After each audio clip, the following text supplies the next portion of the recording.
Hello? Tanzania.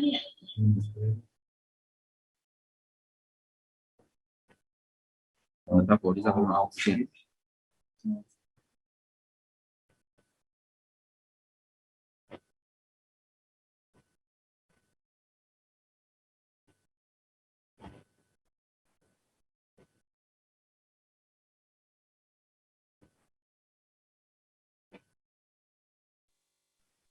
Hello, natusikia?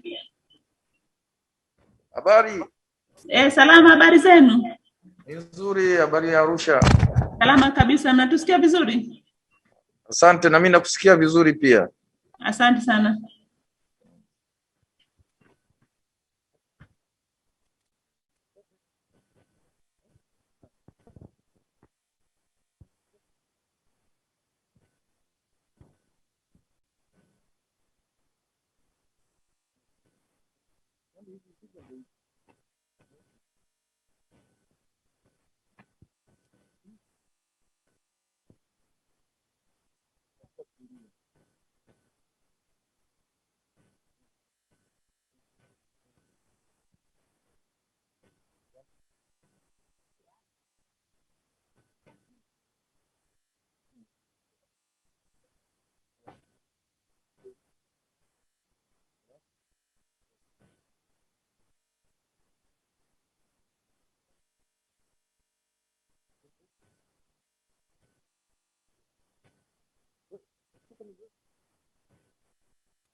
Nakuapa tapia hapa.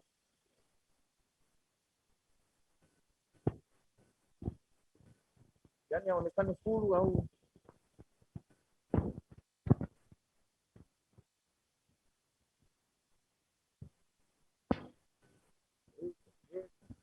sasa atasainia wapi?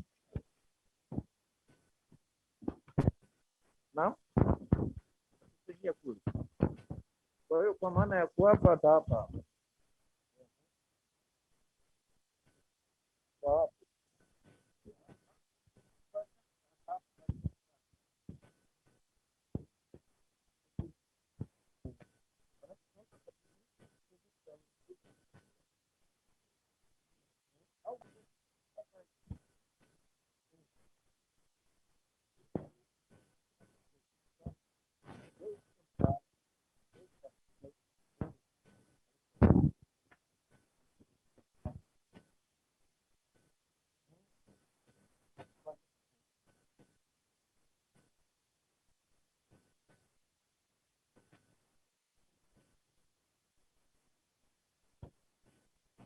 Fanyia.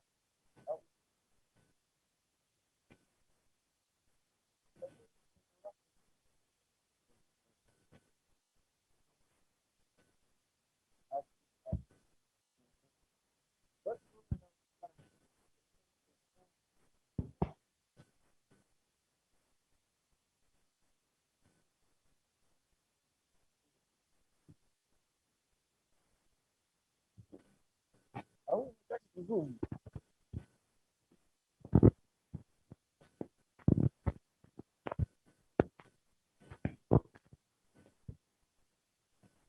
Ndio hicho nachukua kitabu hiyo kamera ndio ina nani? Hauja kana nini ndio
Hello? Testing?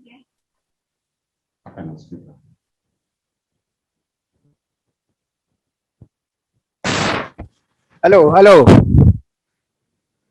Hello? hello, hello. Yes? Habari? Habari nzuri. Sawa, tuko sawa eh? Tupo sawa. Haya, asante.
Venus, unasikia?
and welfare of this region and of whose interest you have committed to us. Amen.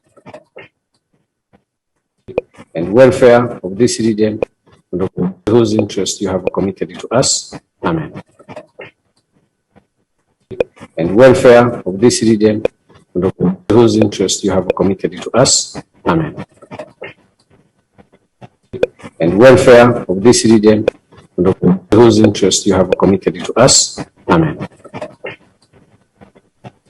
And welfare of this region and of whose interest you have committed to us. Amen. Item number 1 on the order paper, the administration. And welfare of this region and of whose interest you have committed to us. Amen. Item number 1 on the order paper, the administration. And welfare of this region and of whose interest you have committed to us. Amen. Item number 1 on the order paper, the administration. And welfare of this region Excellency, and of whose interest you have committed to us. Amen. Item number 1 on the order paper, the administration. And welfare of this region Excellency, and of whose interest you Ambassador Liberata Rutageruka Mulamula, Minister for Foreign Affairs and East African Cooperation of the United Republic of Tanzania. By virtue of Article 48, Sub-Article 1B, Roman 2 of the treaty, Honorable Ambassador Liberata Rutageruka Mulamula becomes an ex-officio member of this assembly. Honorable Ambassador Mulamula has indicated her desire to participate in the proceedings of the assembly. However, in accordance with Rule 5 of our rules of procedure, Honorable Ambassador Mulamula can only take her seat in the assembly after taking the oath of allegiance to the treaty. Rule 9, Sub-Rule 2 of Annex 10 to the rules of procedure specifically states that, I quote, when a new member first attends the House, other than at the first sitting of the new assembly, the member shall be introduced to the Speaker by a member of the assembly who shall state the name of the new member. The Speaker shall then administer the oath or affirmation of allegiance to him or her. End of quote. I therefore request any member who know Honorable Ambassador Mulamula to introduce her to me to enable me administer the oath of allegiance.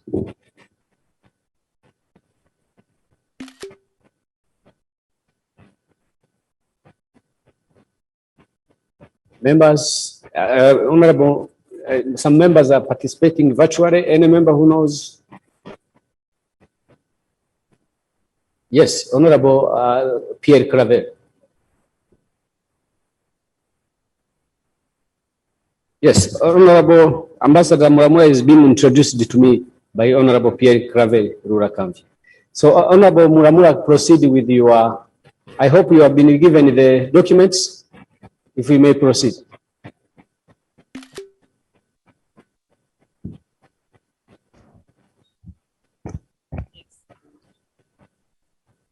I, Liberata Rutageruka Mulamula, do swear that I will give true and faithful service to this assembly, and that I will be faithful and bear true allegiance to the East African community, and will persevere, protect, and defend the treaty for the establishment of the East African community as by law established.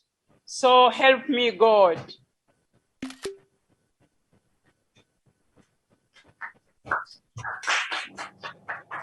Thank you very much, Honorable Ambassador Mulamula. You will be assisted or facilitated with the copies that you will sign, and I will also sign. In the meantime, you can take your seat. Thank you. Honorable members, if I can speak briefly about the Honorable Ambassador Mulamula, the new ex-officio member of this assembly. She has been a career diplomat with 35 years of experience, serving in various capacities, including Ambassador of the United Republic of Tanzania to the United States of America and a non-resident ambassador to Mexico. Before her retirement in public service in 2016, Honorable Ambassador Mulamula served as the permanent secretary of the Ministry of Foreign Affairs and International Cooperation as an advisor of the former President, His Excellency Jakaya Mrisho Kikwete, on diplomatic affairs. She served as the first executive secretary of the International Conference of Great Lakes Region Secretariat from 2006 and 2011. Prior to her appointment as Ambassador Mulamula was a visiting scholar and associate director of the Institute of African Studies at George Washington University, teaching courses titled Women and Leadership in Africa and the Role of Multilateral Diplomacy in Global Politics. She is the recipient of the Order of the United Republic of Tanzania 2015 Award for Distinguished Public Service. She is the member of UN Secretary General's Advisory Group on Peace Building Fund and a founding member of FemWise Africa, the network of African women in conflict prevention and mediation, and African Women Leaders Network, among others. Honorable Ambassador Mulamula holds a Master's of Arts degree in Government and Politics and a postgraduate diploma in International Law and Diplomacy, both from St. John's University, New York, and a bachelor's degree in Political Science and International Relations from the University of Dar es Salaam. Ambassador Mulamula is married to Dr. George Mulamula, and the two are blessed with 2 children.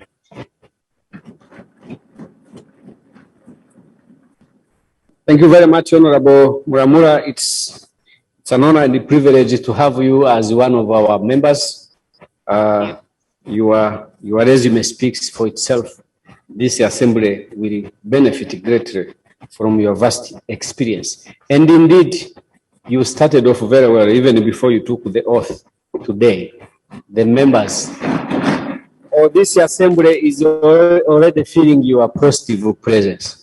So it's been a tradition in this assembly that a new member, when you get sworn in, you make your maiden speech. And I give you the floor to speak to us, Honorable Mulamula.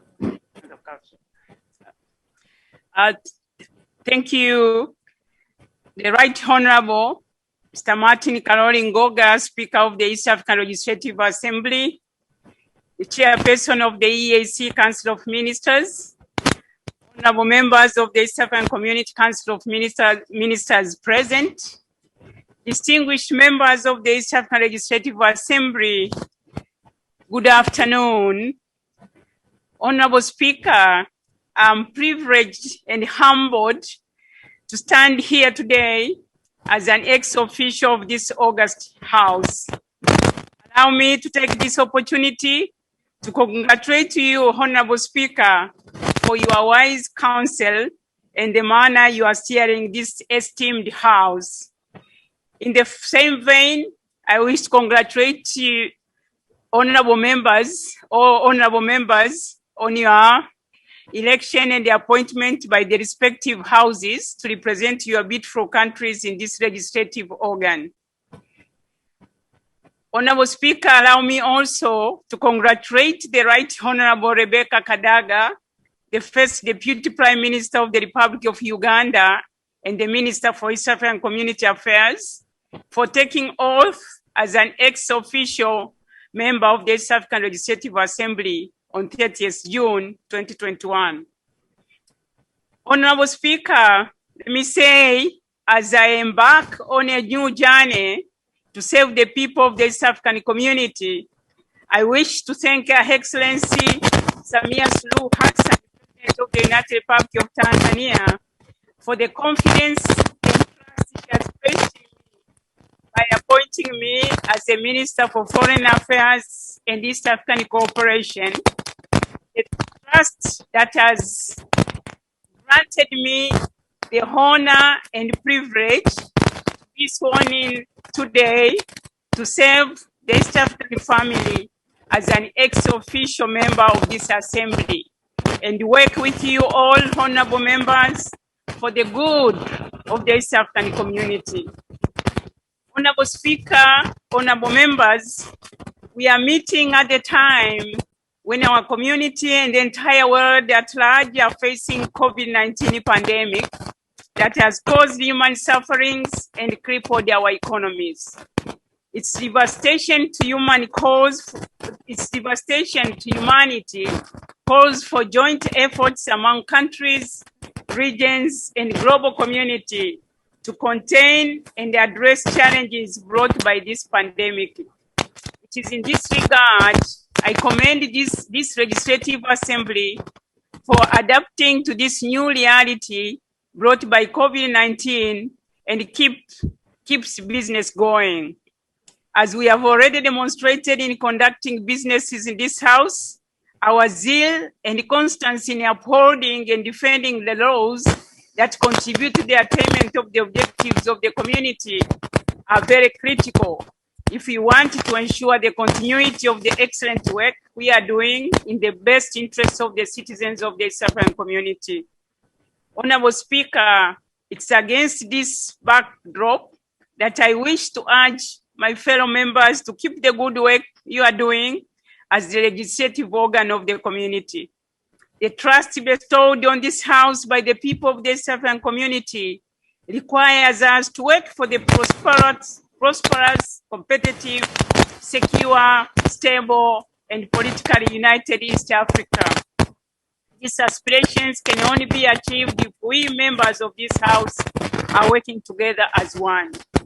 As I urge my fellow members of the Assembly to adhere to what is best for the community, allow me, Honorable Speaker, to reiterate my commitment as a member of the Council of Ministers to work together with you, honorable members, so that the East Africa Legislative Assembly can deliver on its mandate as enshrined in the East African Community Treaty.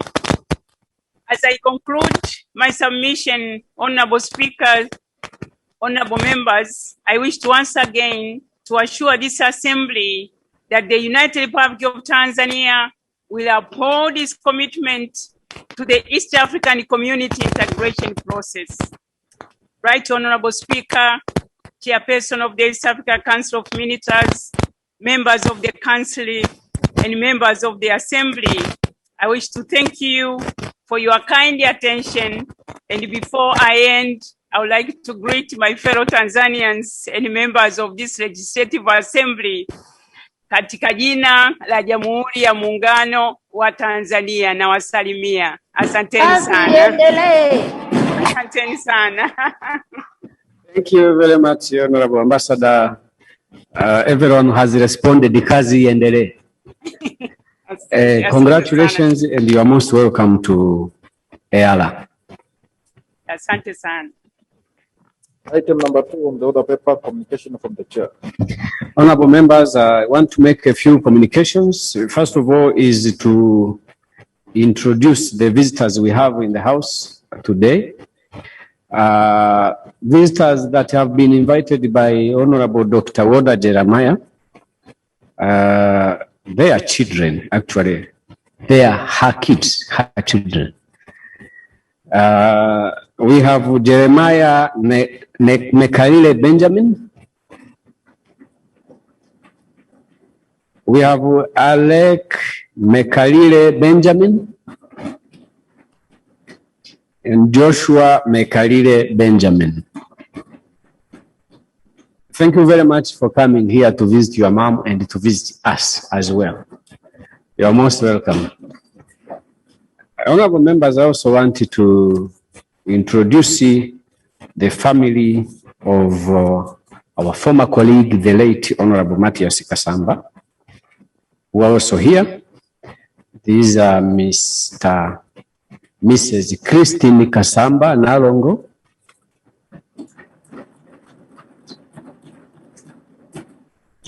Mr. Kenny Kinewesi Kasamba, and a friend of the family that you all know, Mr. Abbas Mutumba.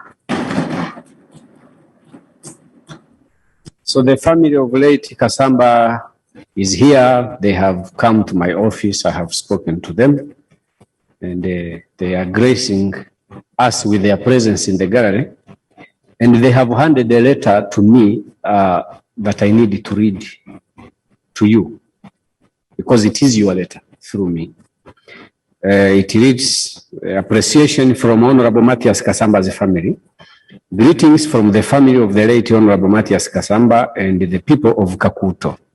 We are writing to express our sincere thanks to the members and staff of the East African Legislative Assembly for the support rendered to the late during his time of service, which enabled him to perform effectively.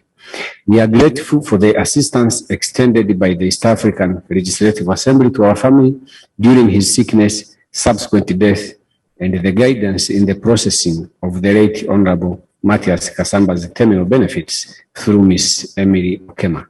It is signed by Nalongo Christine Nalunga Kasamba, whom I have introduced to you. So we are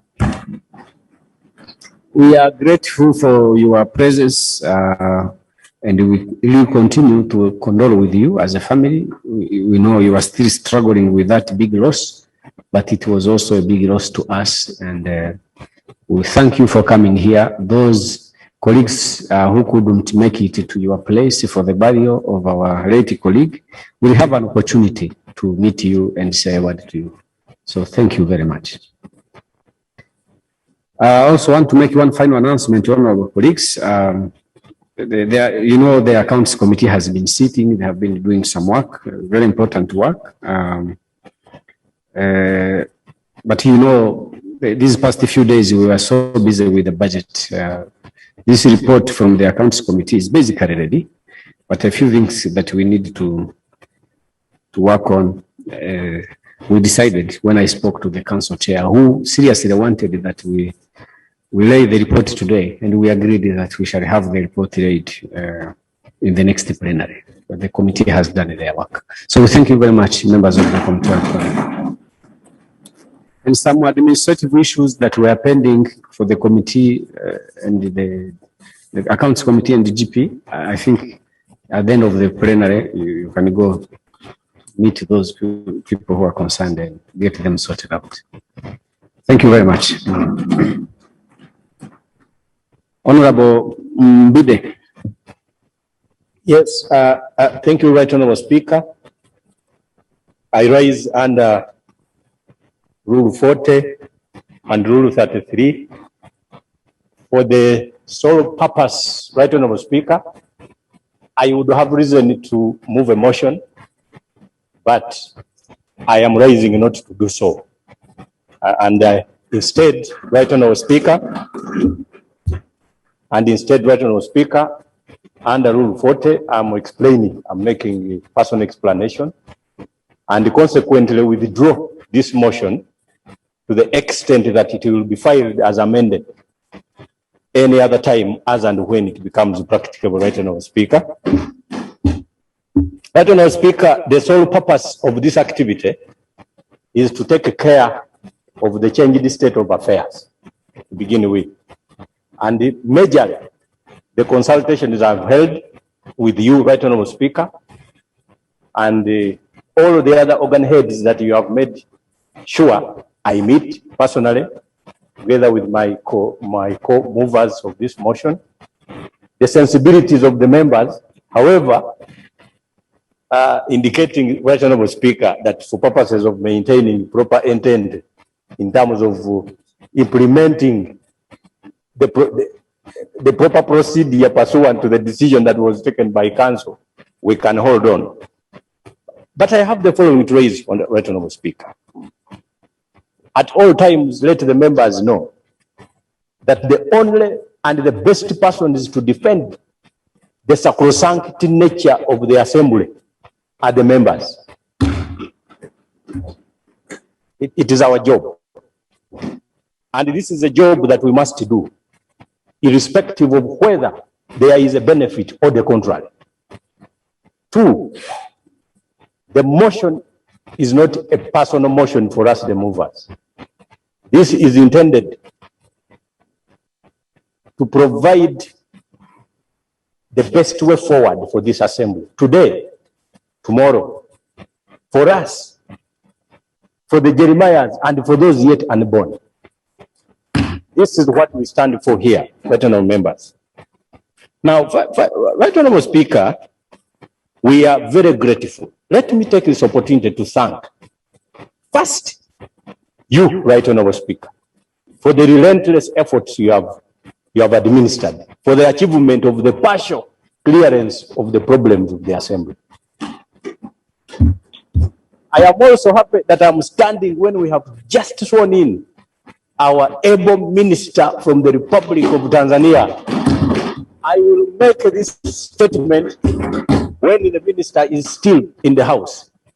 Your coming in has created a new breath of life to the assembly and to the community.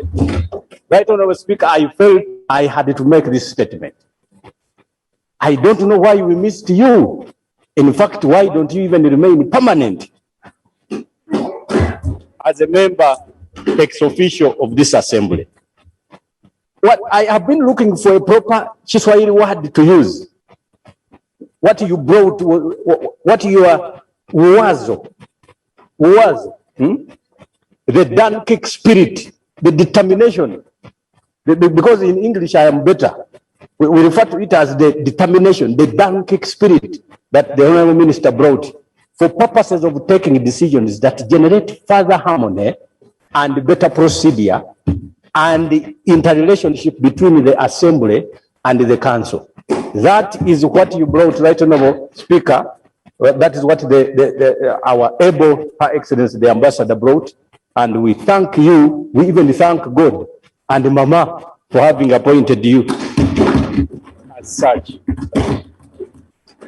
I cannot miss to thank the Secretary General. The Secretary General has generated a new lease of life also between the EAC and the Assembly. We now know that we can accuse him for whatever he has not done. We had a situation where we couldn't accuse anybody who hasn't done anything anyway, because we knew anyway nothing was supposed to be done.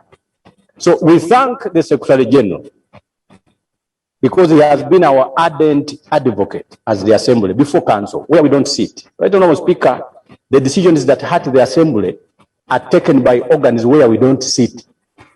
Clearly, if we don't sit there, we know that the Secretary General is there and he has done his job.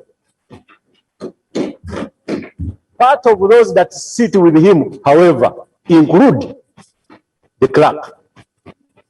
Now, we know that the current acting clerk has not been sitting there in favor of the aspirations of the Assembly. Right, Honorable Speaker, the CTC is here.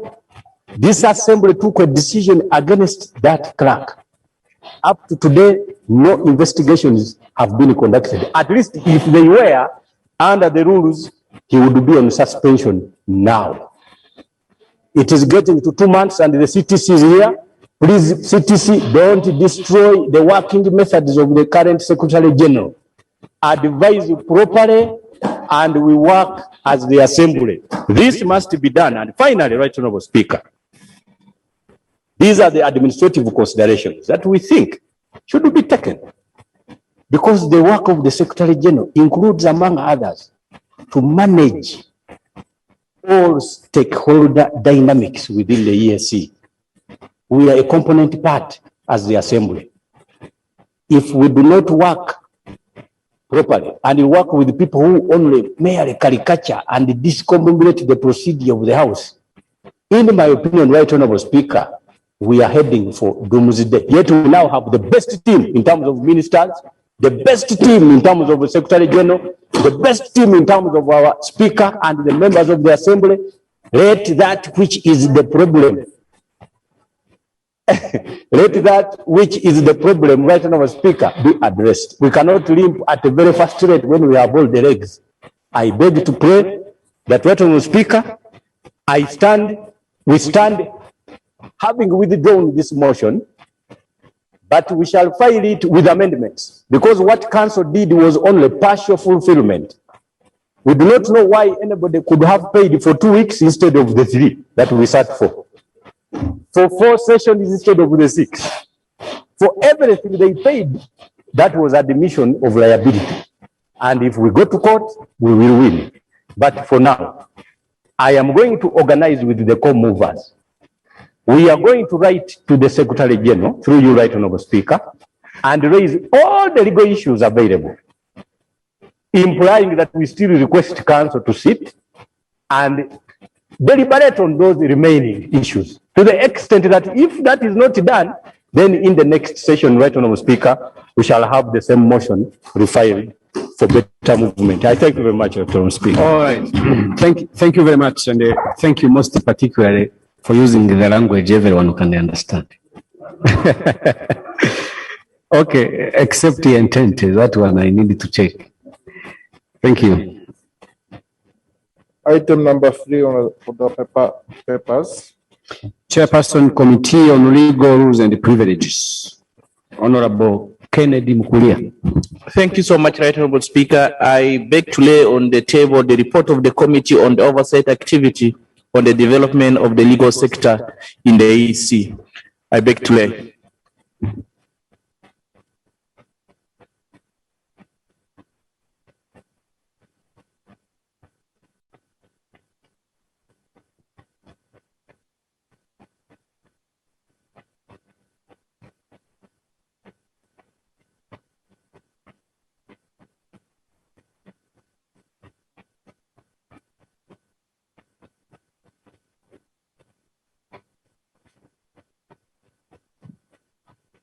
Item number 4 on the other paper.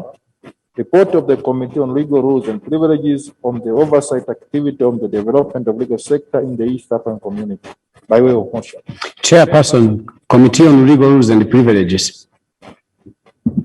Once again, thank you, Right Honorable Speaker. I wish to move a motion that the report of the Committee on Legal Rules and Privileges on the oversight activity on the development of the legal sector in the East African community be adopted. Seconders, Honorable Professor Kalinda, Honorable Duty, Honorable Fancy Nkuhi, Honorable Dr. Makame. Honorable Chair, please proceed and present the report. You could choose to use the podium if you wish. Switch off that microphone first. Thank you.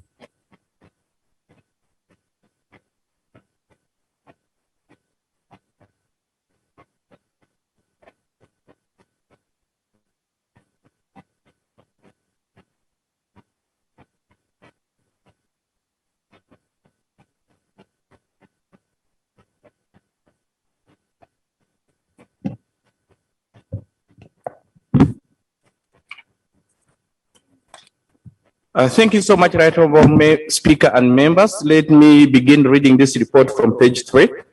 Page 1 and page 2 are just headings and the acronyms. Introduction.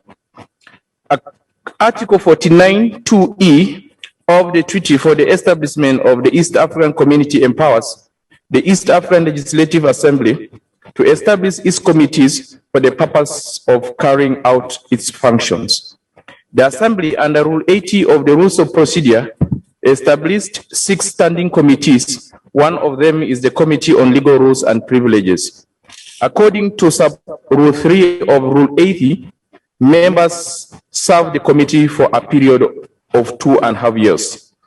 In June 2020, the Assembly nominated new members of all standing committees. The tenure of all standing committees nominated in June 2020 commenced on 1st August 2020.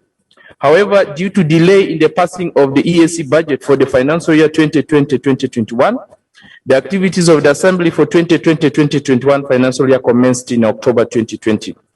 As at its sitting held on October 19th, 2020, the planning meeting of the EALA decided that all standing committees should organize capacity building activities to equip the Honorable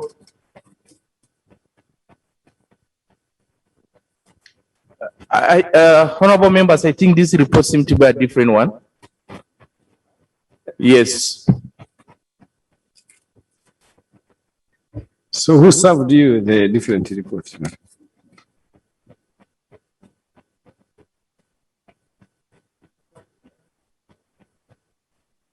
Clerk, can you advise us, because this was not a capacity building activity. Okay, can we, let me advise this. Can we move to item number 5 when you sort out the issue of the report? Yes, please. My apologies. No problem. Yes. So switch off the microphone. Let's move to the next item. Then the chair puts the house in order. We proceed to item number 5. on the order paper, motion for the resolution of the Assembly, urging Council of Ministers to recommend the partner states enhance utilization and access to affordable, reliable, sustainable, and modern renewable energy in the community by way of motion. Honorable Francois Umuchiza.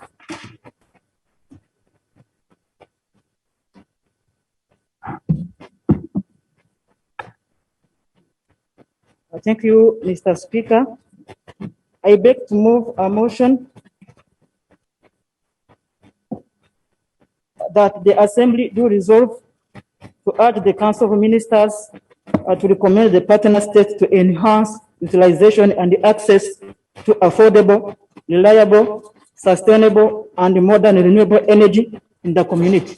I beg to move. Seconders, Honorable Ambassador Fatuma, Honorable Jematia, Honorable Dr. Wijema, Honorable Woda Jeremiah, Honorable Fancy Nkui, Honorable Claude, and all members standing. Honorable Francois, you can justify the motion now. I think it's presenting the motion. The justification is part of the motion, right? Okay. Okay, you can proceed now. Motion for a resolution of the Assembly urging the Council of Ministers to recommend the partner state to enhance utilization and access to affordable, reliable, sustainable, and modern renewable energy in the community. Moved under Articles 49, Sub-Article 2D, 59(1), 101, Sub-Articles 1 and 2A, B, F, 121A, and 122 of the Treaty and Rule 26 of the Rules of Procedure of the Assembly.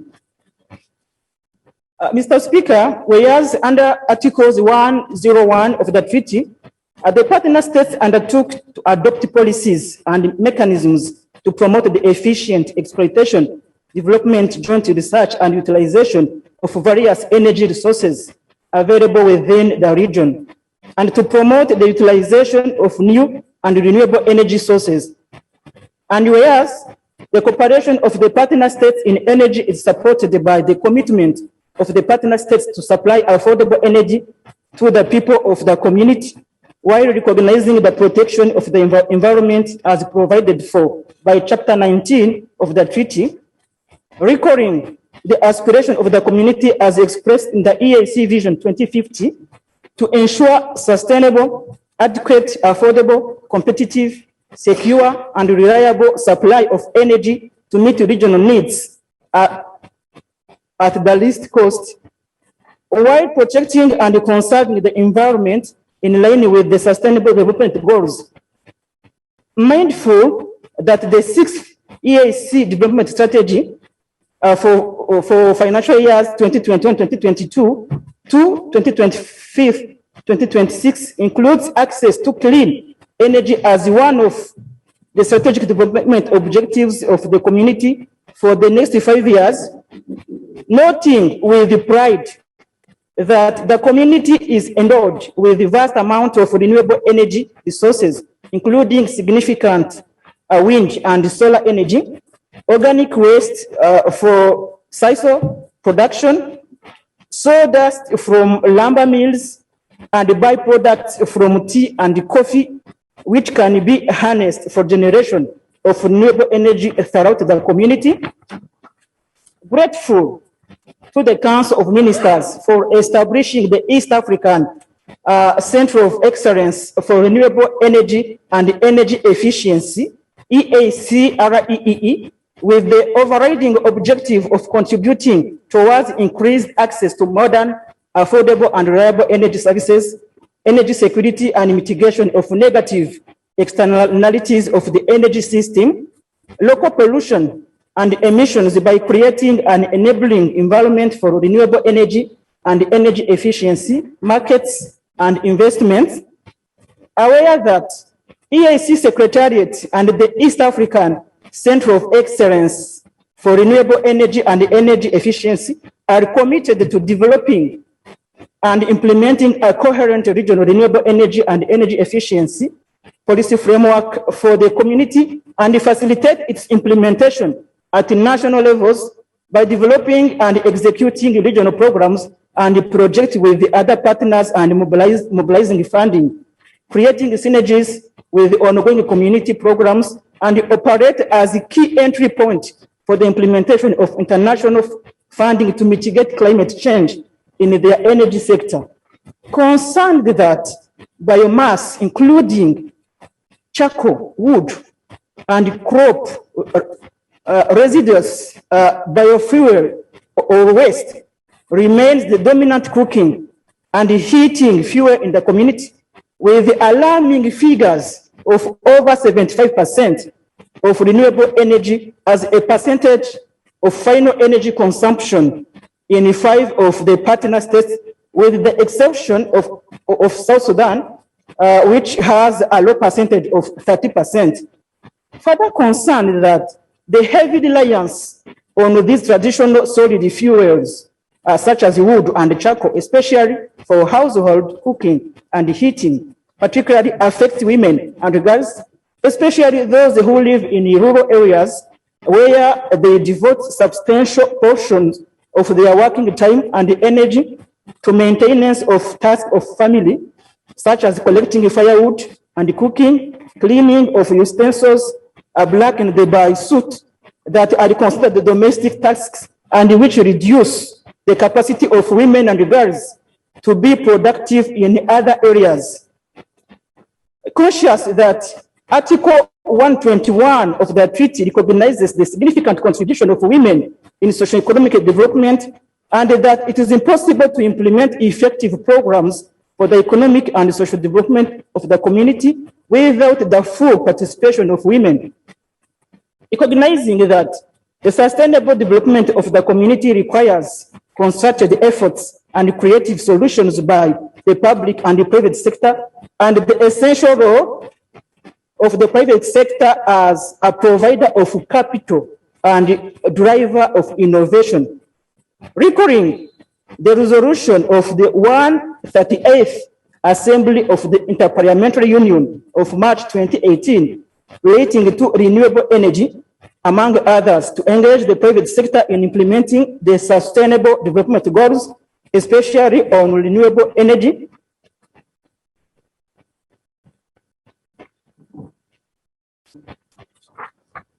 Convinced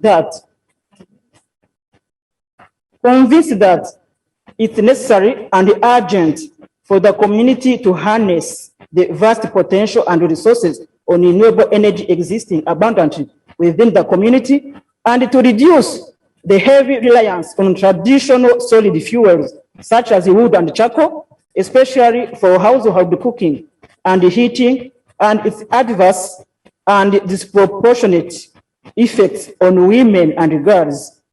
Now, therefore, be it resolved by the Assembly as follows: that in accordance with Article 49, Sub-Article 2G of the treaty, the Assembly urges the Council of Ministers and the partner states to A, promote the utilization of the abundant renewable energy resources of the community; B, enhance access to affordable and efficient renewable energy by women and girls, especially those living in rural areas, to support households and rural electrification.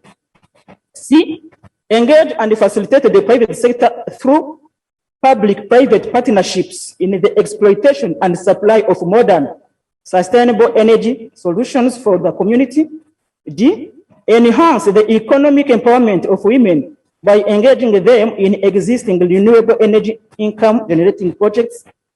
E, direct the Secretary General to explore and enhance engagement with the development partners to increase and source support programs that boost household energy access, eliminate the time and health burdens of cooking by introducing improved and modern sustainable technologies. Mr. Speaker, I beg to move. Thank you, Honorable Francois. If you can switch off your microphone.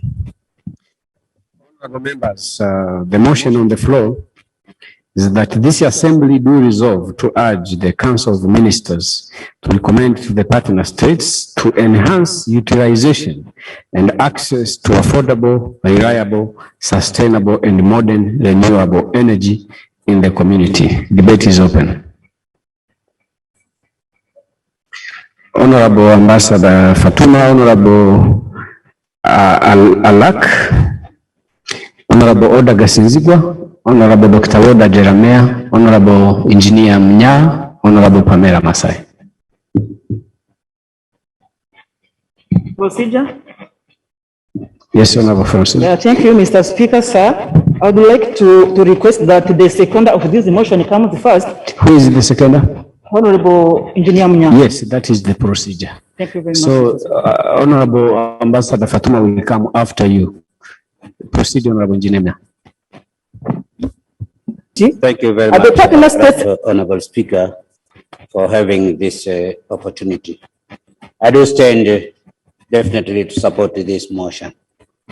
But, Mr. Speaker, before I do that, I would like first to commend Her Excellency Ambassador Mulamula, who is a foreign minister and the Minister for EAC Affairs of Tanzania, for swearing in today and being one of the member as ex officio. Mr. Speaker, not only that, Ambassador Mulamula actually has been a key player in this parliament since he joined here. He was elected as a minister.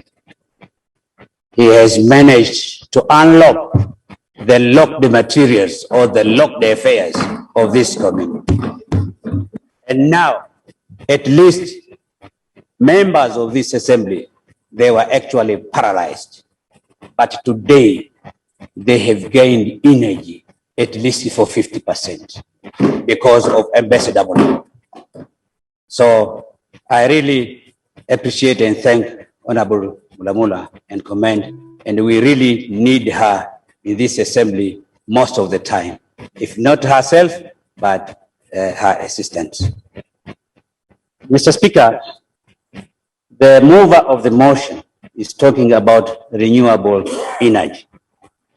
And for the sake of your parliament, of this house, I would like first to outline what are the renewable energy. So far, or currently, there are 6 commonly known renewable energy. They start from solar energy, wind energy, hydro energy, tidal energy, geothermal energy, and biomass. The solar energy, no need to explain, everybody knows. And wind energy and solar energy is somehow affordable and individuals can afford.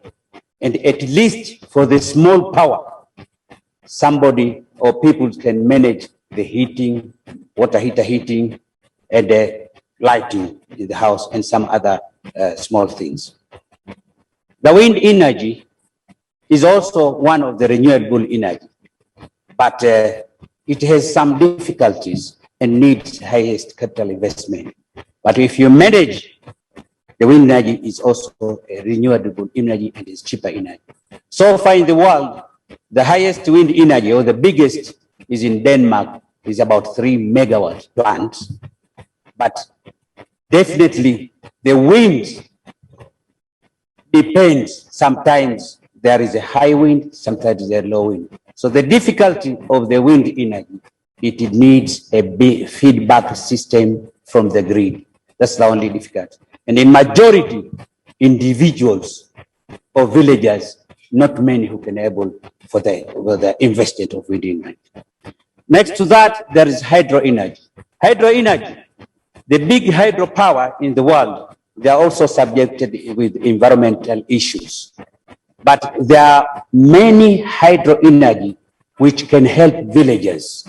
And I think the mover of this motion, he was talking about those mini hydro which can be done by Kaplan turbines and can be individual or villagers can invest in the village and they can produce power, and it's a clean power, it's a cheaper power. And most of the advantage of this mini hydro, you can reduce your cost of electricity bill from the national grid. And not only that, if you produce enough in the village, the villagers can use this power at the cheapest price, and at the same time, the excess power can be sold to the grid. So the villagers can benefit. So she was insisting about this one, and we have in East Africa, we have a lot of places where we can invest, or this house or the council ministers, as he has recommended, they can mobilize some small investment for establishing this hydro or mini hydro in the villages, which is very possible, and there are a lot of facilities in East Africa. Mr. Speaker, sir, tidal power is mostly used with the waves, and normally it's very difficult for the individuals to use tidal power. It depends on the heavy investment, but it's also, and this is coming from the ocean, depending on the waves or high tide and low tide in the fjords. Regarding geothermal, geothermal is used in Kenya, is mostly using geothermal, and this is coming from the ground, the vapor, the hot air from the ground, and then is used to heat water and produce steam to run the generator.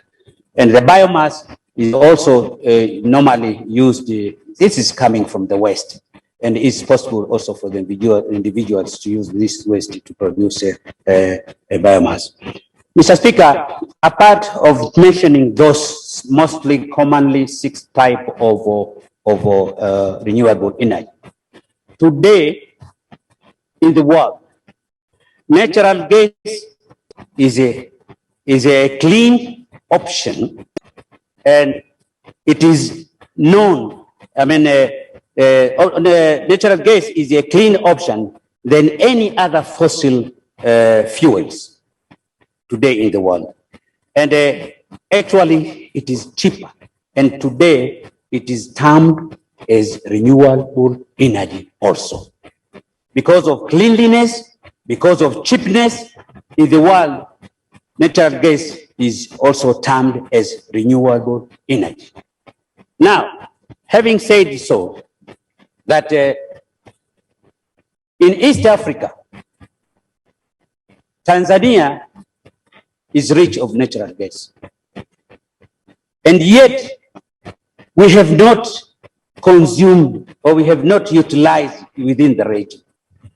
If there is a possibility of either transferring or moving this in a liquid form or in a natural gas form, all both ways is possible, and people in the villages can utilize this natural gas for cooking, for heating, and all other small things, and actually it is cheaper. Using natural gas, we can avoid deforestation, which is a very big problem in rural areas. And when we go to this goal 7 of 2030, Agenda 2030, they are all talking about how to avoid environmental destruction and use renewable energy in order that we can save our planet. So there is a need of this assembly, Honorable Speaker. We insist that the council ministers to find ways and means that the people in the region to use this natural gas which is produced in Tanzania at a high quantity. Not only that, there is a need of other partner states to investigate or to find, to invest on exploration of this natural gas, which will be an advantage, and this is available. As we speak today, it seems only in Africa, there are very few countries. In the world, Tanzania now has got a reserve of 230,000 million cubic feet. But if you see in the, what they call it, in the world rank, it ranks at the position of we are 82nd country. And if you see those countries, developed countries, they are the ones using natural gas most in this world. You see that number one in the rank is USA. Number two is Russia. Number three, China. And so all big developed nations, they are using natural gas. Why in East Africa, yet we are sleeping, we don't use natural gas? So there is need to harmonize and find the ways of using natural gas, and also harmonize other countries or advise other countries to do some exploration to find the cheaper way of method. In this way only, we will save our planet through deforestation. Trees, we will save trees, and gas is also one of the cheaper method. So, Mr. Speaker, I second this motion, and I would like this assembly to pass all this deliberation which have been put by the mover. I thank you very much. Thank you. Thank you, Honorable Engineer Mnya. Honorable Ambassador Fatuma, you can proceed.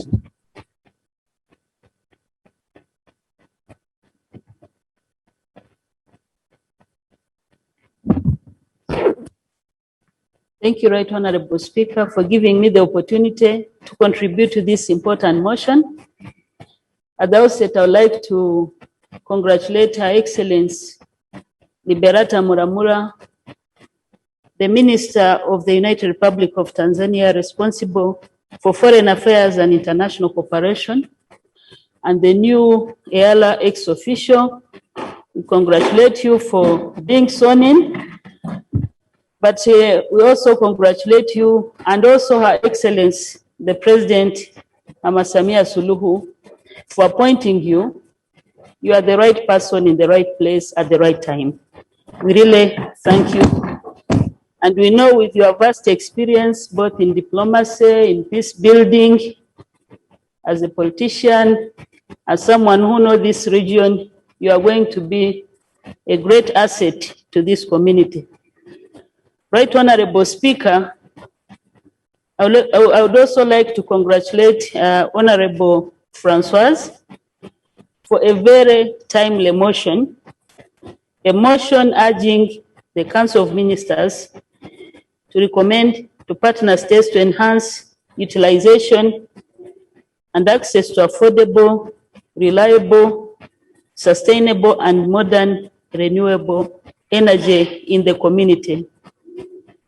This is a very important motion, and every word in this motion is very important, whether you talk about access, because you can have energy that is not affordable. Affordable is also important.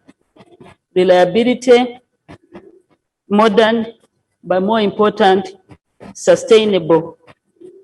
It's an important motion, and it links. There is a strong link between this motion and sustainable development. There is a strong link with environmental protection, the health of our people, but also reduction in poverty and overall improvement of livelihoods of our people. We've heard from the mover of the motion, but also the seconder, that this renewable energy that is affordable will empower our communities, but more especially the women and girls who spend a lot of time searching for firewood. But we know the depletion of natural resources, especially the forest cover, to get the forest to get the charcoal. We know how most of these girls, the young girls, spend a lot of time looking after firewood, and they cannot go to school in time. So it affects the education, it affects the health of our communities, inhaling the charcoal, the firewood, but it also depletes resources of our planet. So this motion addresses all those issues and is very imperative. But we also know that at the regional level, at EAC level, there is commitment to renewable energy. And as we talk, there is a regional EAC strategy on scaling up access to modern energy services, which aims to increase access to modern energy services by adopting high-impact, low-cost, scalable approaches. It also relates to the Sustainable Development Goals, especially Goal 7, that looks at the issue of access to modern cooking practices, 50% of the traditional biomass users, the issue of access to reliable electricity for all urban and peri-urban poor, access to modern energy services for schools, health services, hospitals, communities, and access to mechanical power within the community for all productive services. We also commend EAC for having developed a 5-year implementation strategy for this regional strategy. So really what this motion is doing is really to urge the council to scale the implementation of all those important strategies, plan of action, but also invest, because we know there is need for investment in this important program of renewable energy so that our people can be able to have access. And within the motion, there has been a proposal to enhance public-private partnerships in terms of investment. The other area that is also commendable is the issue of the fact that we as a region, as already said by the seconder, we have a huge potential for renewable energy, whether it's hydropower development, solar, biomass, wind, all these are available. What we only need is to enhance access, modern energy, by investing, but also by building capacity so that we have the technocrats, the expertise that is relevant in this area.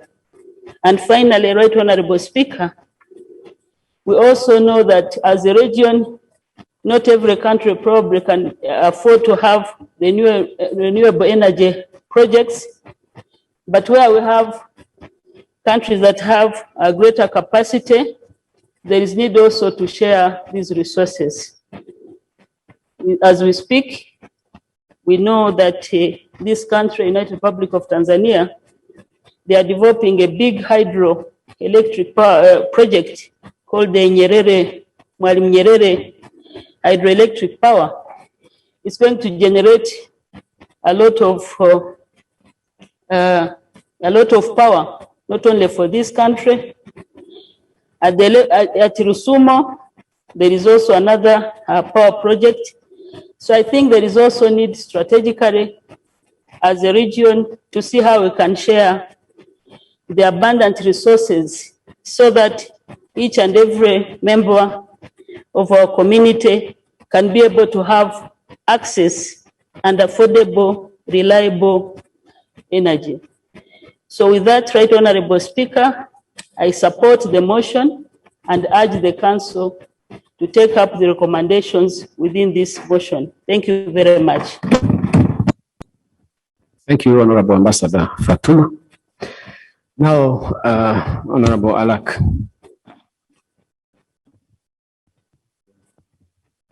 Thank you, Right Honorable Speaker, for giving me this opportunity. At the outset, I want to congratulate Her Excellency Ambassador Liberator Malamula for having been sworn in as an ex-official member of this August House. We warmly welcome her to this House. As for the motion, I rise to support this motion. It is very opportune in that the use of hydrocarbons, non-renewable sources of fuel is really not very sustainable. And if one gives an example like South Sudan, where there is petroleum being extracted and being used, it is polluting the environment badly. It is really destroying the flora and the fauna, and is really resulting into birth defects. Some children in the oil producing areas now are being born with some of them without legs, without parts of the body. It has been a source of concern in South Sudan. And the multinationals that are exploiting the oil have not been bothering about this environmental damage. Some of you might recall that the inhabitants of some of the areas where this oil is being exploited came to this East African Court of Justice really for really charging some of these multinationals for having destroyed the environment. And they have been requesting for compensation and improvement in the environment. I'm told that the companies and the inhabitants have decided to go for arbitration. So I think the court case was withdrawn from here, and they have gone for arbitration. Quite recently, there was an audit that was done with these multinational companies, and it was found out that they are really destroying the environment. They are exploiting the area, and they were advised to improve on the productive methods. Some of them are even started to complain that they might withdraw from exploiting oil in South Sudan. So you can see that experience by itself is not sustainable. And as we looked at East Africa, or even Africa as a whole, it's a big continent. We have a large mass of land which we can use for developing other sources of renewable energy to exploit for our population. Now, as some of my colleagues have said before, that we have a lot of sources of energy. The solar, because we have the sun, the equator passes here, the middle of Africa, so you can use solar. Also, hydro energy, we can use it also because we have rivers that we can use. We have seen it in Ethiopia, the Renaissance Dam, although it is causing some problems now, political problems, but it is a giant project. Like biomass. Biomass is also sustainable. I remember in 2014, we were invited to Rwanda by the party. We visited one of the villages.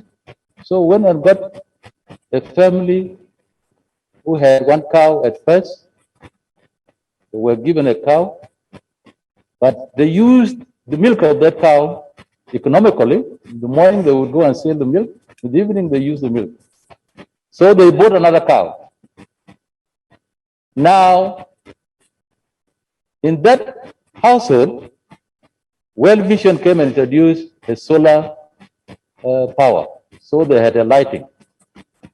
And the family built a concrete house. Now, the two cows were producing milk and being sold, and then the cow dung was being used for biomass.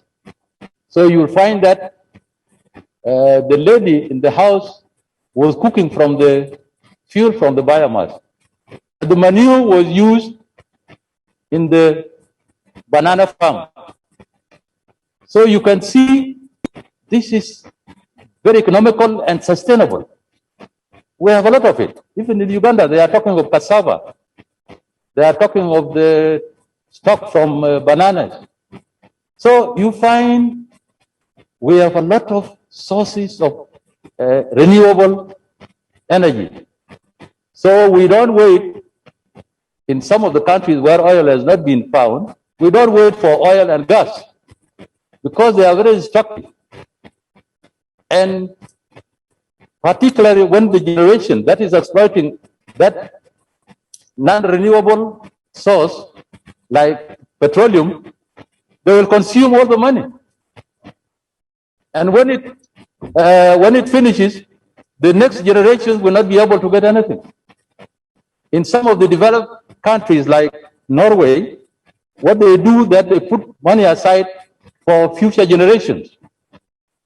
And that money is reinvested. So the future generations, when they come and found that oil has finished, then they will get the proceeds of the oil that was used by the generation. But in places like South Sudan, it is all being consumed. So it is very unfortunate for the next generation.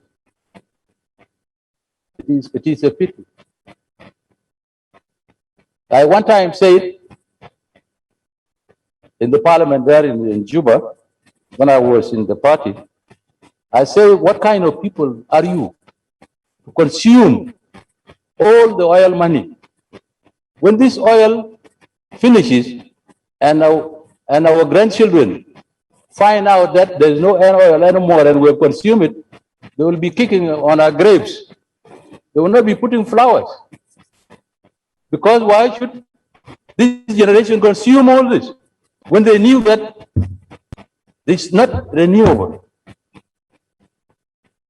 So the experience have shown that in the world now, people are really rushing to use renewable sources of energy, whether it is electricity, it is solar, it is wind, or hydro electric power, and biomass. So I really commend the mover, Françoise, for having brought up this motion. It is opportune and it is essential that we urge the Council of Ministers to recommend the partner state to really develop the utilization of really sustainable, reliable sources of energy. This is very important for the future generation. Because after all, we are not the first generation to exist. There are generations coming, and there were generations before us. I'm told late Mwalimu Nyerere, those days, refused multinationals to come to Tanzania to exploit, to mine the country, you know, the minerals. Because he was saying that if you mine now and we have not trained our people, it is only foreigners that are going to make use of it. That was a good policy. Although it looks now as if, as Honorable Munya said before, that the gas is not being utilized fully at the moment, but it was a good policy. So the best is to train your own people. In South Sudan, it is the multinationals that are exploiting. It is the Chinese, Malaysians, and the Indians. It is unfortunate. So Honorable colleagues, really I support this motion that let's pass it and let it move to the level of the Council of Ministers and to the partner states, because it is an important motion that can save generations that are to come after us. Thank you very much, Honorable Speaker. Thank you very much, General Alak. Honorable Gasinzigwa.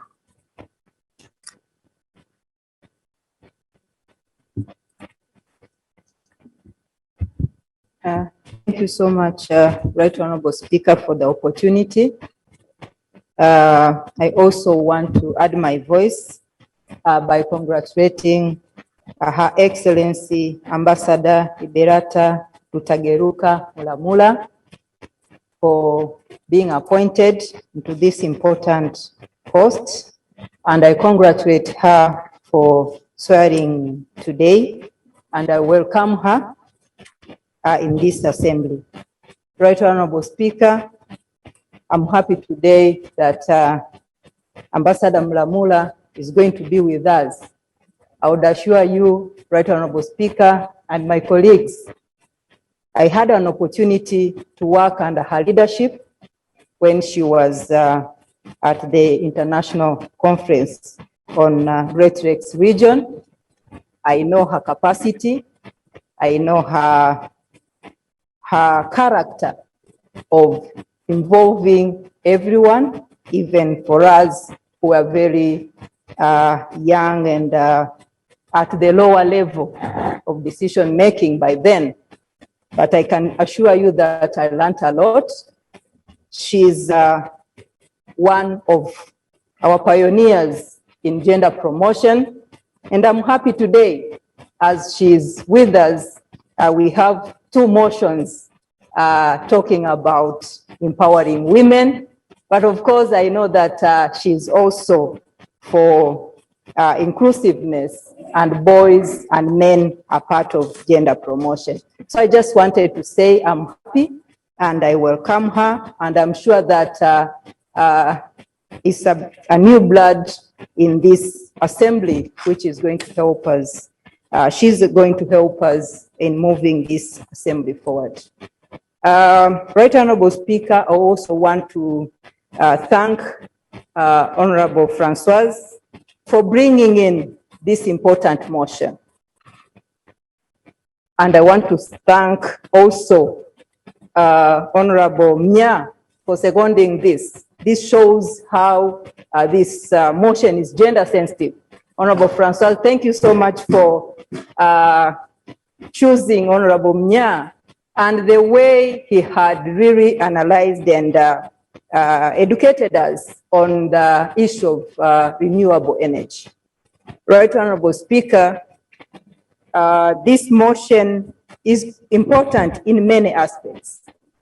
If we look into different protocols, different conventions, which have been signed at the world level, at the national level, and even in this motion, the mover has really identified, even at the EAC level, on the strategies which have been put in place to make sure that this challenge, which, by the way, is not only affecting women, though women are more affected when it comes into the daily activities, but it is a challenge for the community. It is a challenge for the partner states, and that's why we are seeing many commitments, many programs being put forward. Right Honorable Speaker, I would say that it is possible, as my colleague mentioned, that in some of the member states, including my own partner states, Rwanda, we have been working very hard to make sure that the issue of renewable energy for the community is working on. And one of the good experience, I want to invite my colleagues, when you visit Rwanda, to visit this project of 1 cow per family.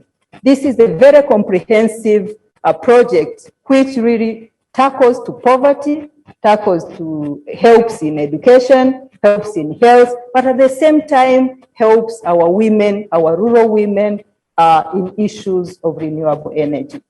I would want to say that this problem of renewable energy affects mainly women, especially in rural areas, though even in our urban areas we have the same problems, but mainly in the rural areas where we have the bigger population of our women in agriculture. Right, Honorable Speaker, this problem, when you look into all aspects of socio-economic development, this is one of the areas which really, if worked on, can help us move very fast. For example, Right Honorable Speaker, this is a component which affects in education for our girls and boys. It affects in health. You know, when you use firewoods in different quantitative and qualitative studies which have been done in this area, you'd find how it is really affecting people, our citizens, especially on health. This is also a component which also affects our people in development in different aspects, as have been mentioning. So, Right Honorable Speaker, this motion have explained all the components, and I was happy to attend the recent international conference where heads of state were coming back to their commitment on what we call Beijing Platform for Action, which had 12 components, very important.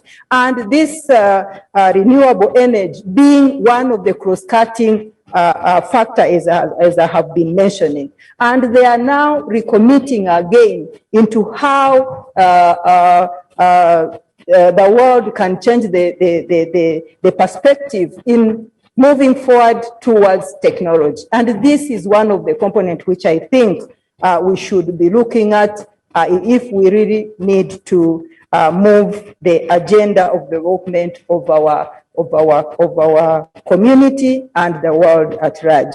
Right Honorable Speaker, I don't want to take much time because this motion is self-explanatory. I just wanted to raise and support this motion, and want to say that I request also that the council takes seriously this. We have different best practices in our member states, as they have been mentioned by my colleagues, and I feel that if we give it,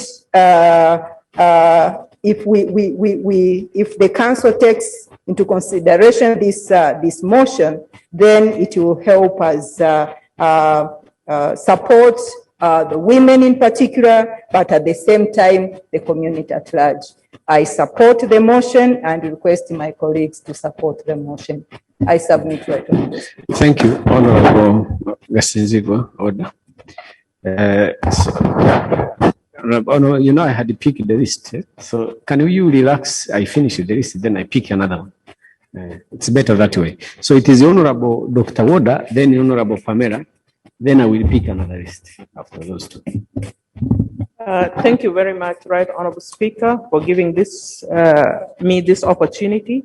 And I would like to add my voice to also congratulate Ambassador Liberata Mulamula on her appointment, and also to appreciate her efforts, which this assembly has felt even before her being sworn in.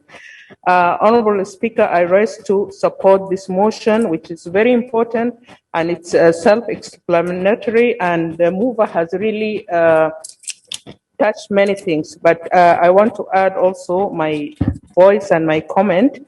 And this is a very important motion, which is in order because it's a part of the treaty provision in Article 101, which urges us to develop joint research and utilization of various energy resources which are available within the region, and promote the utilization of the new renewable energy resource.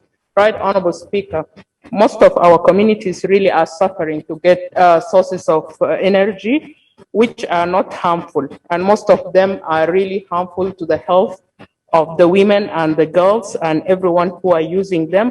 And also they destroy our environment because as it is obvious that the ESC community, most of the people use charcoal and they use firewood, which destroy our forests and the environment and also attribute to the climate change. Right, Honorable Speaker.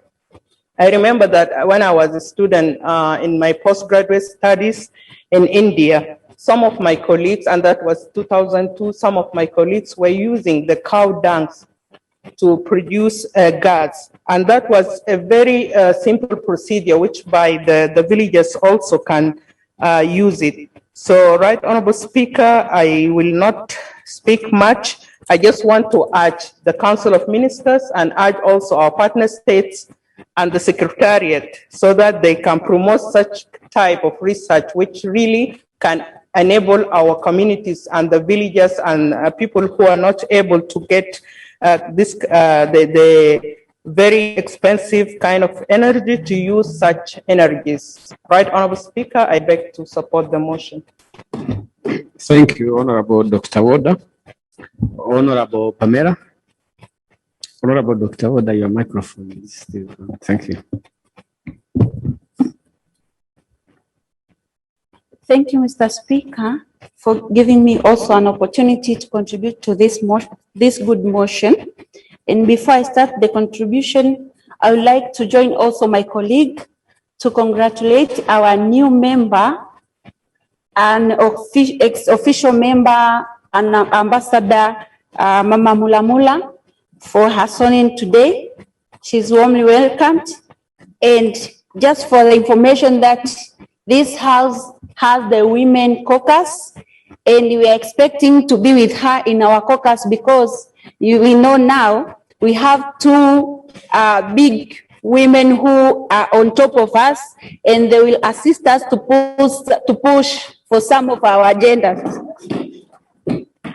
But if I can give you the idea, honorable members in the women caucus of EALA, you know, you can set some of the targets high. Why can't you make a commitment that before the end of your tour of duty, you are able to pioneer the formation of the caucus of East African women parliamentarians? You can decide to do that and you have my support. Thank you, Mr. To organize to have women caucus of East African members of parliament. You can do it. Thank you, Mr. Speaker. And our leadership, I think we've taken it and we are going to work on it. Thank you. Mr. Speaker, let me go back to this motion and I will start direct by things which I think a mover can add on the points which we are arguing the council, that I'm proposing to amend and add some 2 points on that we also argue the council to direct the secretariat to make sure that in the productive sectors, because we know energy is coming from the productive sector, specifically energy itself, be taken as a priority and next time get enough funds so that it can provide, we can create the awareness and do some capacity building to the member states so that at least they understand what we are talking about. And another thing also, Mr. Speaker, I think these 2 points they can be integrated and become one. The second thing which I wanted to contribute, Mr. Speaker, is about the availability of all these potentials we have in our partner state. Many have been mentioned by my colleagues that there are lots of renewable energy sources which we have, and we have not yet utilized them. We are not utilizing them because of different circumstances, and most of them is that there are issues of economical issues, especially the lack of funds, but also the lack of technology, lack of capacity, which we don't have. That's why we are not utilizing what we have. Mr. Speaker, from what it was submitted, I think it is high time for us, especially the countries which signed the Malabo Declaration, to keep on pushing on the implementation that agriculture be given the 10% which was agreed under Malabo Declaration, because you can see most of these renewable energy sources are coming from biomass, whereby these are agricultural products. And if we are not producing well, we cannot get these products. So we can push from agriculture side. And we know within the East African community, we have these big lands, and all of us, we can produce a lot. And then you use the biomass to make sure that we produce the renewable energy. Mr. Speaker, I'm also proposing that we push for the establishment of vocational training centers, which will support more young people to get the technology and understand the technology of doing the renewable energy, so that when they are aware of what is supposed to be done, now they get support, the fund support, and also the technology. Because we know if they are not given, they are not capacitated, they cannot do anything. But if we push for these vocational trainings having this specific cause, the energy department at the vocational training centers, I think we can achieve a lot. I can give you an example. We have universities in Tanzania where they are giving the degrees in energy, petroleum. For example, University of Dar es Salaam, University of Dodoma. And most of these people who graduated there, they are now working in our agencies, oil agencies, and also the companies. But we need to take this thing down, this proposal down, so that we get even the people who are not able to reach the university level, and they have the capacity of understanding the generation of renewable energy. Mr. Speaker, also having good policies in place is another thing. For example, in Tanzania, we have we extract electricity from tidal and waves, which is about 0.0 million metric tons of oil, which was, it started to 2019. Also, I've seen Uganda has the same, Kenya has the same. And we have also the solar panel and wind turbines, which are exempted from VAT. And also, they are not charged any import duty. Mr. Speaker, those are good policies which we have, and they are supporting this movement. I argue other partner states through the directives from our council that having proper policies in place which support this movement will help us to achieve what we want.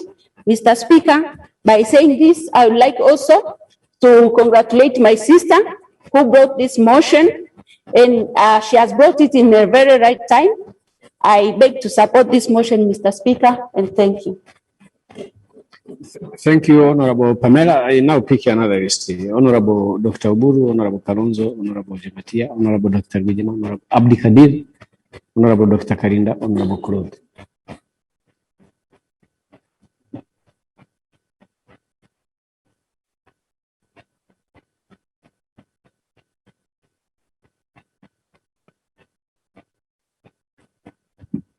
Thank you very much, Mr. Speaker, for the opportunity to contribute to this very important motion.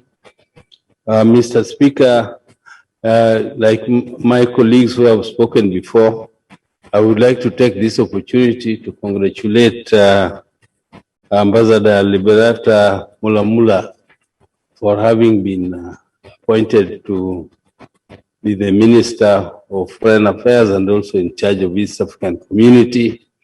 And Mr. Speaker, I would like also to say that she has come with a fresh air, because the air which we are breathing today is different from the air we were breathing just a little while before she was appointed, because it was an air of a little bit of hopelessness. We did not see the future of our welfare Thank you, Mr. being Speaker. well taken care of. But at least we have hopes in her, and let us be optimistic. Mr. Speaker, I would also like to congratulate my Honorable Mumokiza, my friend, for bringing this important motion before the House. And Mr. Speaker, I think that I would like to urge the House to pass this motion so that the Council can take steps to alert our states to take measures to facilitate or to enhance the speed of implementing this important motion. Mr. Speaker, this motion is important in the sense that actually the climate change, for which we are not quite responsible as Africans because we are not highly industrialized, is affecting our countries very, very adversely, Mr. Speaker. Climate change is seriously affecting our economies, and we have seen some of the things which are happening, like the change of weather, which is becoming more and more unpredictable. And with this, most of our people are losing their source of livelihood, which is agriculturally based. Mr. Speaker, the renewable energy does not have to be expensive energy. Renewable energy, Mr. Speaker, I noticed when I was working in the coast, Coast Province of Kenya, as the provincial planning officer, we went to a family which is keeping cattle, and the family keeping cattle was using cow dung to produce biomass. And this is a very simple technology, but they use it to produce, to heat water for their use for bathing and other things. They also use it to cook as gas. They also use it to heat the house at night and for lighting generally. So, and it is very, very simple technology, Mr. Speaker. Mr. Speaker, sun is quite abundant in Africa. In our country, sun is this solar energy. It is one of the sources of energy which we should take very, very seriously. I know, Mr. Speaker, it is a bit expensive in terms of capital investment when you install those solar panels and store it. But, Mr. Speaker, it is not expensive because eventually it will eliminate the electricity bills, which are very, very expensive, and which actually in my country, it is almost becoming unaffordable it is almost unaffordable because it is a monopoly. And the monopoly charges anything they like, and they misbehave to the people, and they actually make it look like this is a very, very privileged thing to have in your house. And yes, it is something we can afford.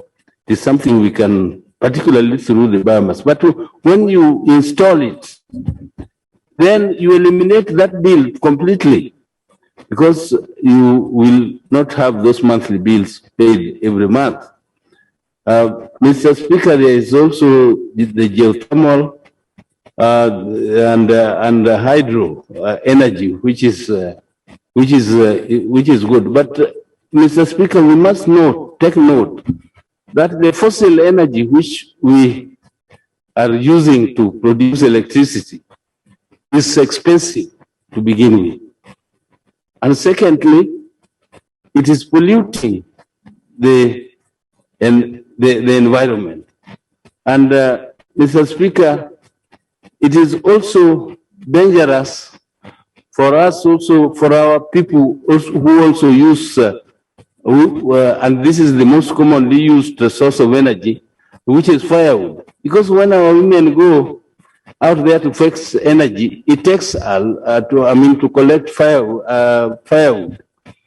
It takes a lot of time, the time which they could economically use for other, which could be used for other benefits or to take care of their household chores. And it also saves time for them to even tend to their chambers and do other things if we have these sources of energy, renewable source of energy, and also remove the dangers of attacks by wild animals, the dangers of even being bitten by snakes, and all the hazards of that, apart from, of course, destroying the forests, which is one of the sources of for sustainable development in our countries, because we need it for to protect our environment. Mr. Speaker.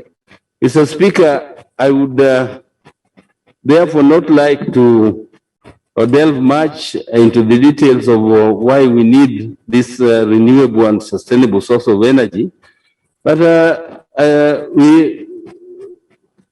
if it comes to funding, I know it is a bit expensive, but we have to introduce and persist and advise our countries to persistently and to continuously and increasingly use the sources of public-private partnership, because this is a much cheaper way of getting capital injected for development rather than using the borrowing method, which actually enslaves our people for many, many years to come. So, Mr. Speaker, without much ado, I would like to urge the House to support this motion, and also congratulate the President of Tanzania for recently having signed a partnership agreement with Kenya to develop a pipeline for natural gas, which is plenty in Tanzania, and it is a very, very cheap source of renewable energy, which our countries should use more. It is in Tanzania, and why not? Why should we not use it? Why should other countries not use it? Thank you, Mr. Speaker, and I support. Thank you very much, Dr. Oburu, Honorable Dr. Oburu. Honorable Jematia. Was it Honorable Kalonzo first? Okay, just that. Thank you, Right Honorable Speaker. I'll be very brief. Let me first take this opportunity to congratulate Ambassador Mulamula, whose presence has been felt from far. Personally, I was looking to see her in person, but I suppose that will happen next time. Right Honorable Speaker, I want to say that I support this motion. I would only want that the mover and the seconder see how they can incorporate into their motion a framework, because I believe when I look at on the last page, item number C, what is actually required is that for someone who wants to go into renewable energy, they should have a framework where they can apply and be facilitated through the PPPs to be able to set up in any partner state. The other recommendation I'd want to be incorporated is even as we're doing this, there is a need to fast track the integration of our electric grid so that as we encourage these people to produce electricity, they have an outlet. And this integration would facilitate imports or export between our partner states of the excess energy, which coincidentally will lower the power bills for our citizens. So I submit, Right Honorable. Thank you very much, Honorable Kalonzo. Now, Honorable Jematia can follow.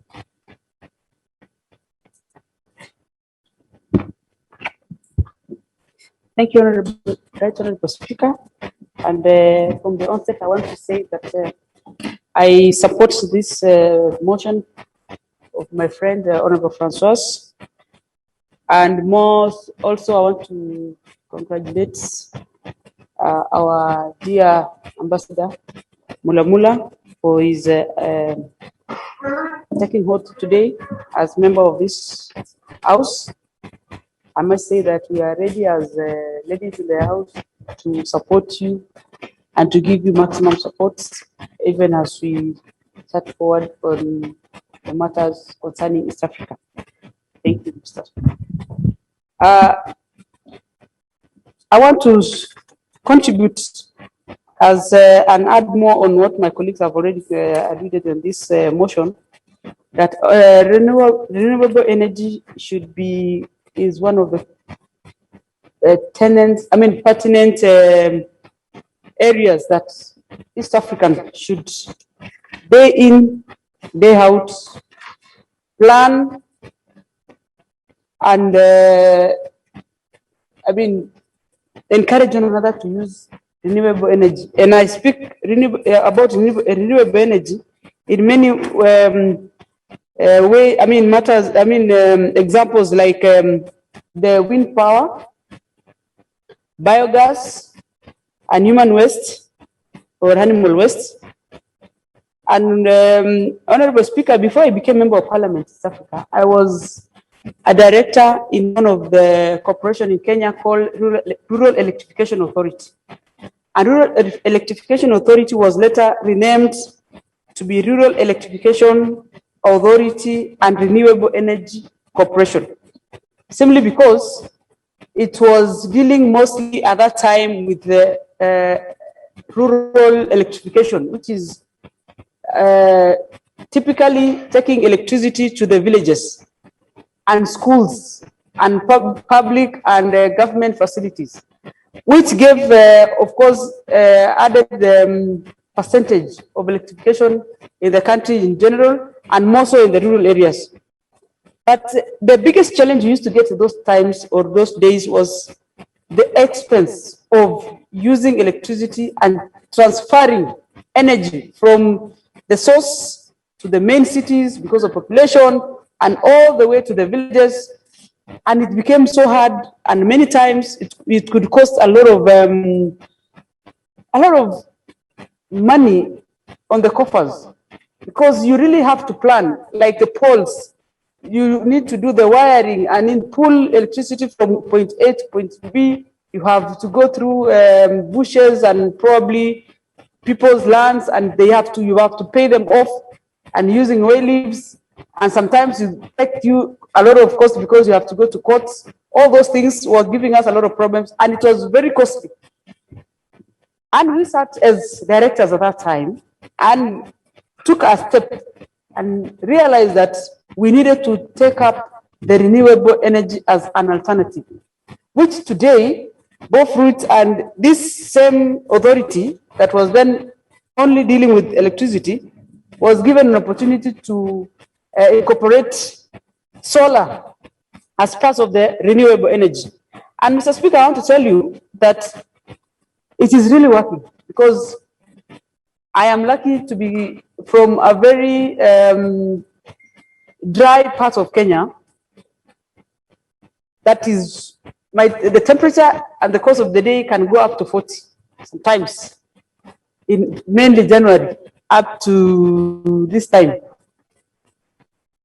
You will get me in my village and resisting a temperature of 37 or 34 there. And this one gave us a lot of hints, because during that time we developed a structure and on how to capture the immense solar power that was very available and very rich and very real, because we used to tap it, and we could use it in lighting schools, hospitals, and it was a pilot project at that time, but it is really helping Kenyans today in the rural areas. If you go to hospitals, for instance, the county government took up the challenge and they provided solar systems, which actually, as Honorable Buri puts it, very expensive, but the long-term effect is very positive.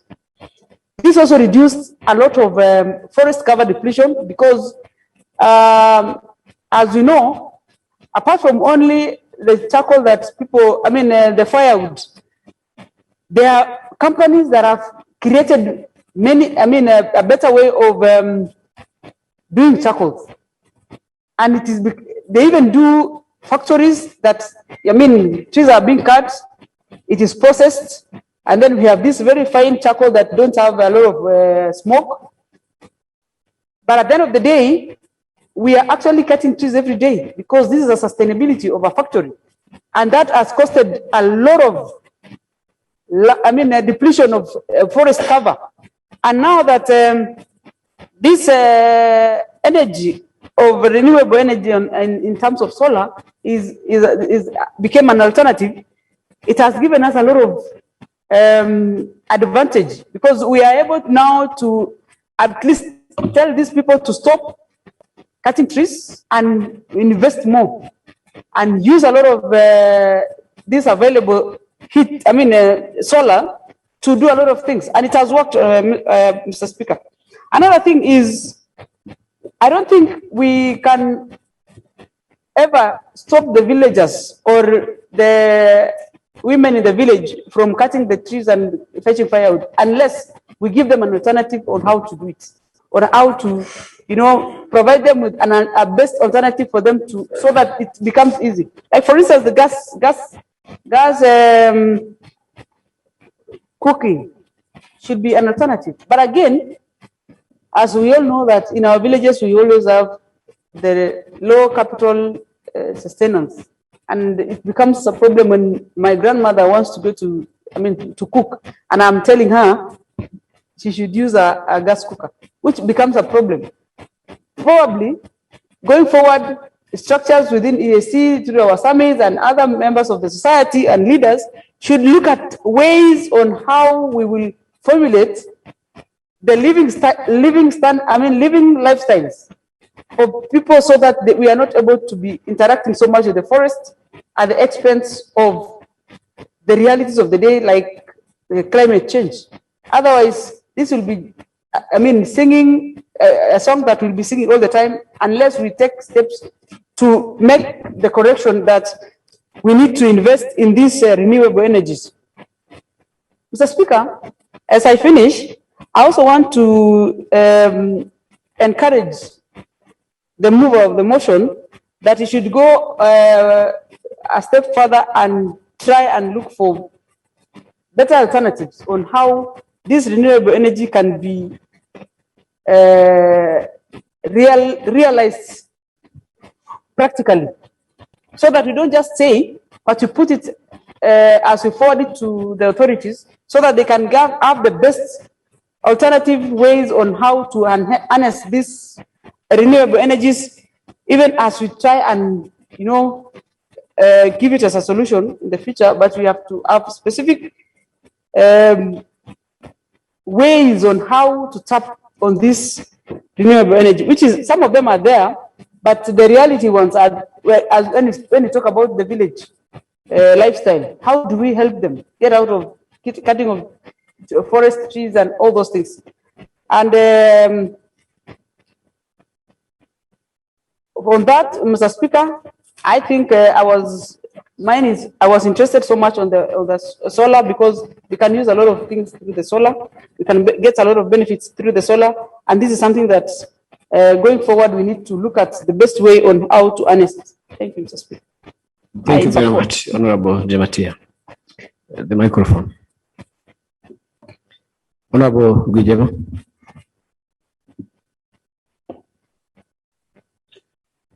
Right, Honorable Speaker, thank you very much for giving me opportunity to contribute to this motion. First of all, I want to add my voice in the congratulate His Excellency Ambassador Liberata Mulamula for having sworn in as a new member.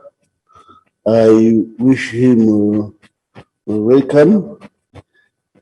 As you have said by reading his CV, he's the right person. He's the right person, and she's coming in here on the right time. And as we have seen, she's also on the right place. Because, right, Honorable Speaker, I have followed and I have seen she has played a very important role, a key role, since she was appointed as the Minister of Foreign Affairs and the Minister in charge of EAC Affairs. And I congratulate her for that. Right, Honorable Speaker, concerning this important motion, I wanted to congratulate the mover, Honorable Francoise Umukiza, and the second engineer, Engineer Munya. This motion, right, Honorable Speaker, for me, I find it very important. Very, very important. Why? Because when we are talking about this motion, right, Honorable Speaker, we are in fact talking about pushing from tradition to development. It means what it means. This motion is self-explanatory, and we, as a member of EALA, I think it can be also a basis in our committee, like a GP committee, and like in the agriculture committee, and natural resources and tourism. Because I command that every time the two committees are either doing oversight activity or making some other activity, they can really refer to this motion.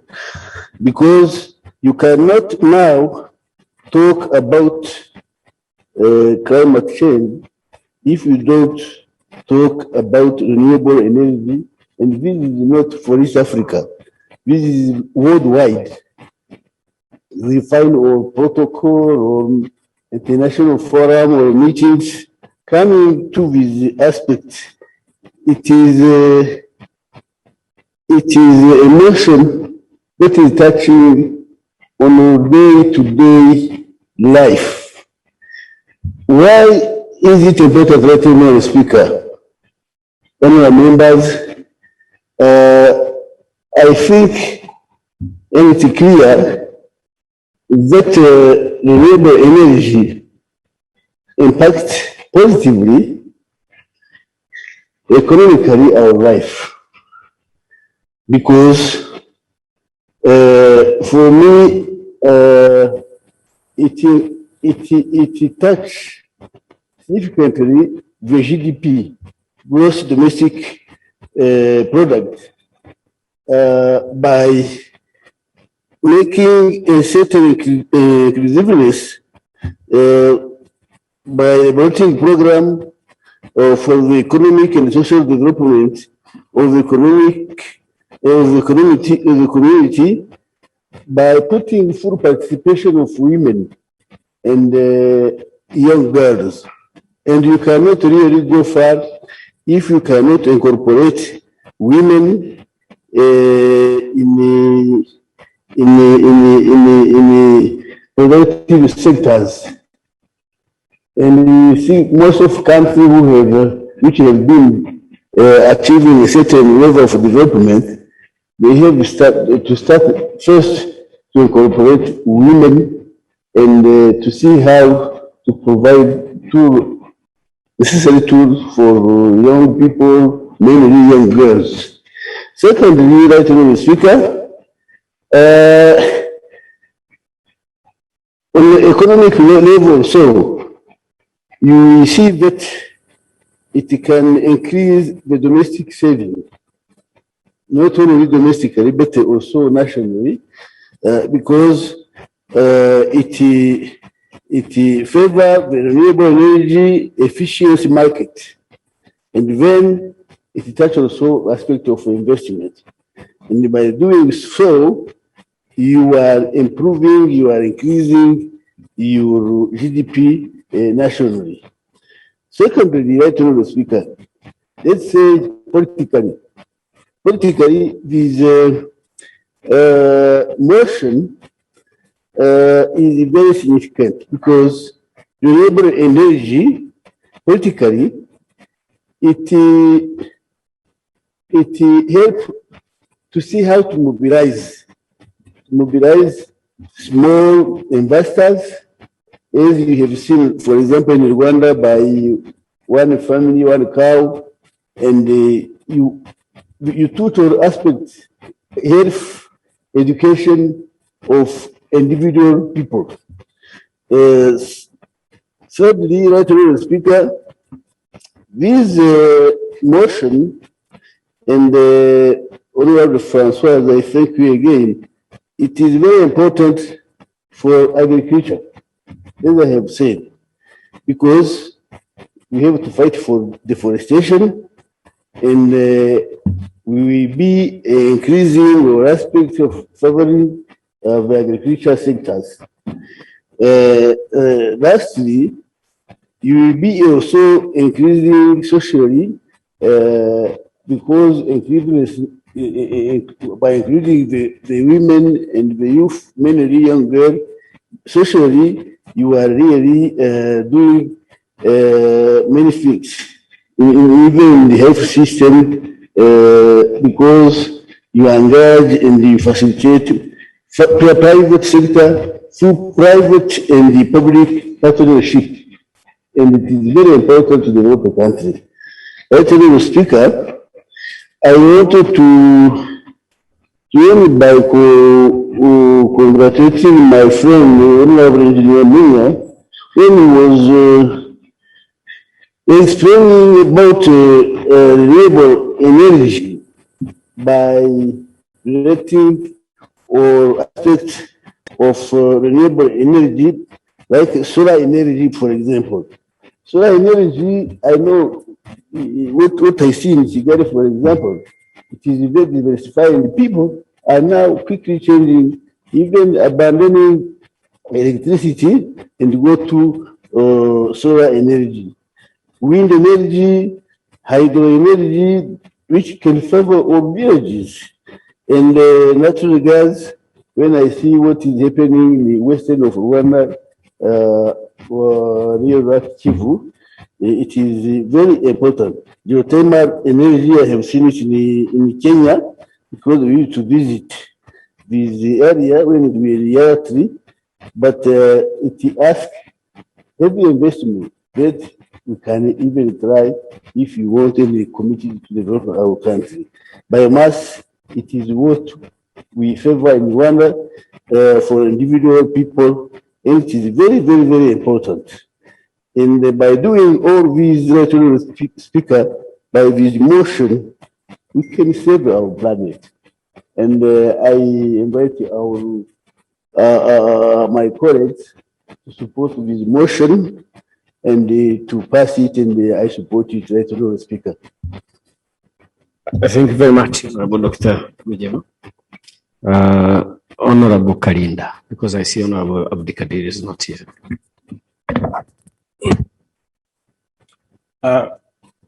Thank you, Right Honorable Speaker, for giving me the opportunity to contribute to this important motion. But before that, allow me to join my colleagues in congratulating Her Excellency Ambassador Mulamula Liberata for having been sworn in as a new member of EALA, an ex-official member of this House. Right Honorable Speaker, we have as members of this House, we have already seen Her Excellency Mulamula at work as a member of the Council of Ministers, and there is no doubt that she is committed to move forward this community. We are really happy for her, and we will collaborate with her in moving this community forward. Right Honorable Speaker, I want to thank Honorable Francoise Umukiza for bringing this important motion in the House. It is a very elaborate motion. It is self-explanatory, as other members have highlighted. And we are sure that this important motion, once upheld by the Council of Ministers, it will immensely contribute to to mitigate the climate change. Honorable Speaker, this motion is also important as it takes into consideration the needs of women and girls who are the most affected by the adverse effect of using traditional source of energy. So this motion needs to be strongly supported by all members. And Right Honorable Speaker, all other members who spoke before me have extensively elaborated on the merit and relevance of this motion, and I can say that I support their submission. And without taking much time, I want to say that I fully support the motion, and I urge all members to support it, and I submit. Thank you. Now I'm going to call one more member and we dispose of this. We proceed with the next item. Honorable Claude, you are already on it. Thank you, Mr. Speaker. I will try to be very brief because this motion is self-explanatory and is very important to our community. I also support the resolutions proposed here in this motion. But Honorable Speaker, I want to take this opportunity and also congratulate Her Excellency Ambassador Mulamula Liberata for having been sworn in and be an ex-official member of this August House. I don't doubt her capacity, and I believe that we'll also work together to move forward this community. That Honorable Speaker, the sources of renewable energy in this community are very many. They are abundant. You may talk of solar energy, hydro energy, and Honorable Speaker, the geothermal energy. But I want also to focus on two: the solar energy and also Honorable Speaker, the geothermal energy. In Rwanda, we have gases. We have also the volcanoes. In the area of volcanoes, we have geothermal energy.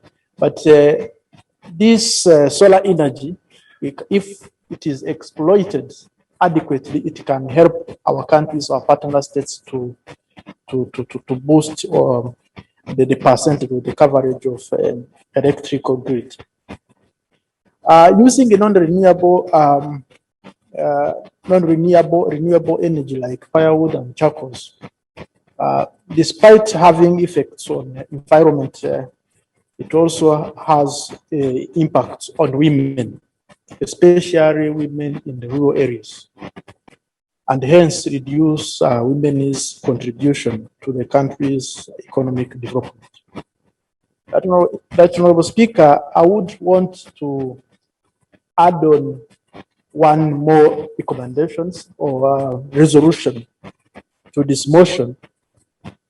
It will not be possible for sometimes for the community, the women in the rural areas, to afford the prices of gases, cooking gases, and also to be able to buy the solar panels. So that is why I would propose a new recommendation or a new resolution to this motion, that the government should subsidize the production of cooking gases, solar energy, and other renewable energy sources, and make them affordable and accessible to the rural communities. That Honorable Speaker, without talking too much, I want to support this motion, and I thank you. Thank you, Honorable Claude. Honorable Francoise, now you can respond to the debate.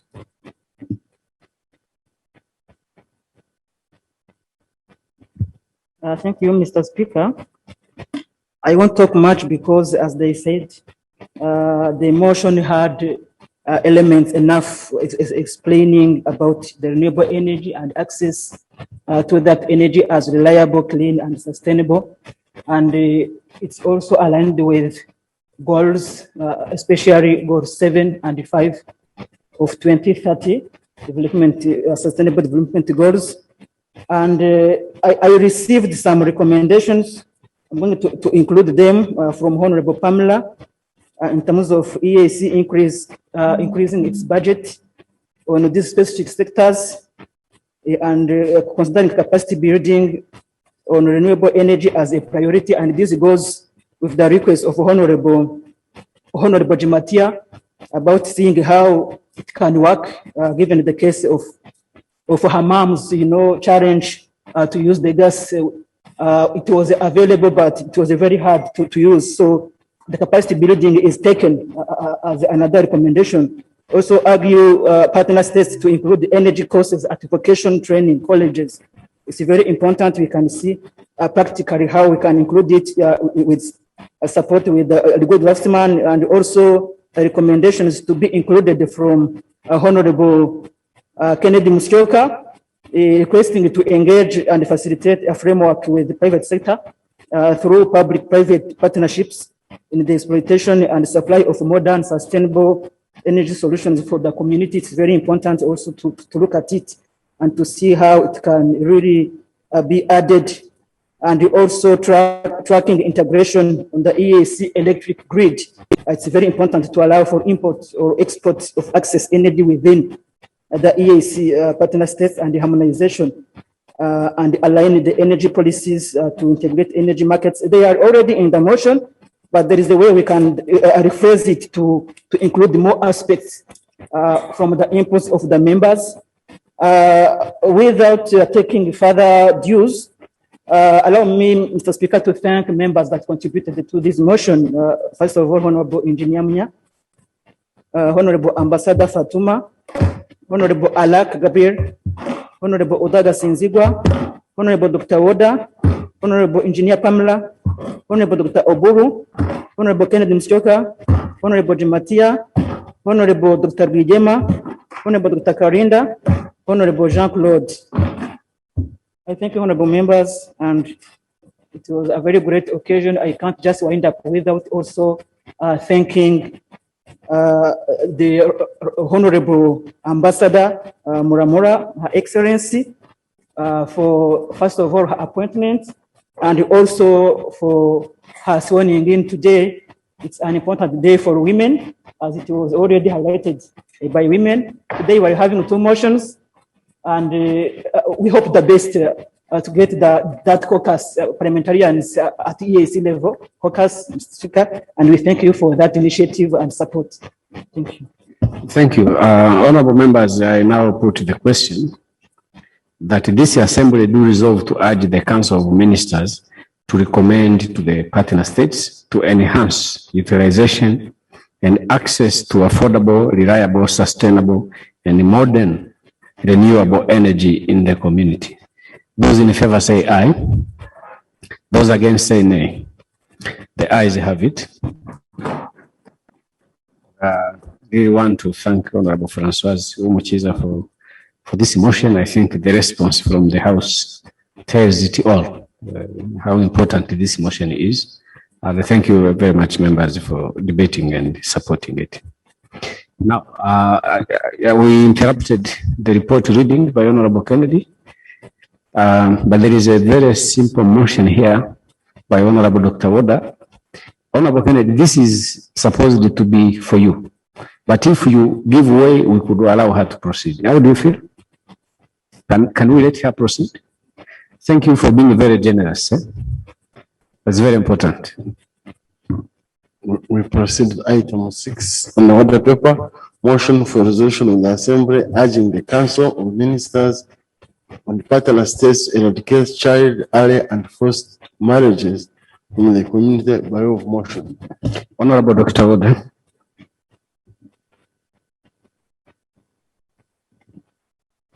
Right, Honorable Speaker, I rise to move a motion for the resolution of the Assembly urging the Council of the Ministers and the partner state to eradicate child, early and forced marriage from the community.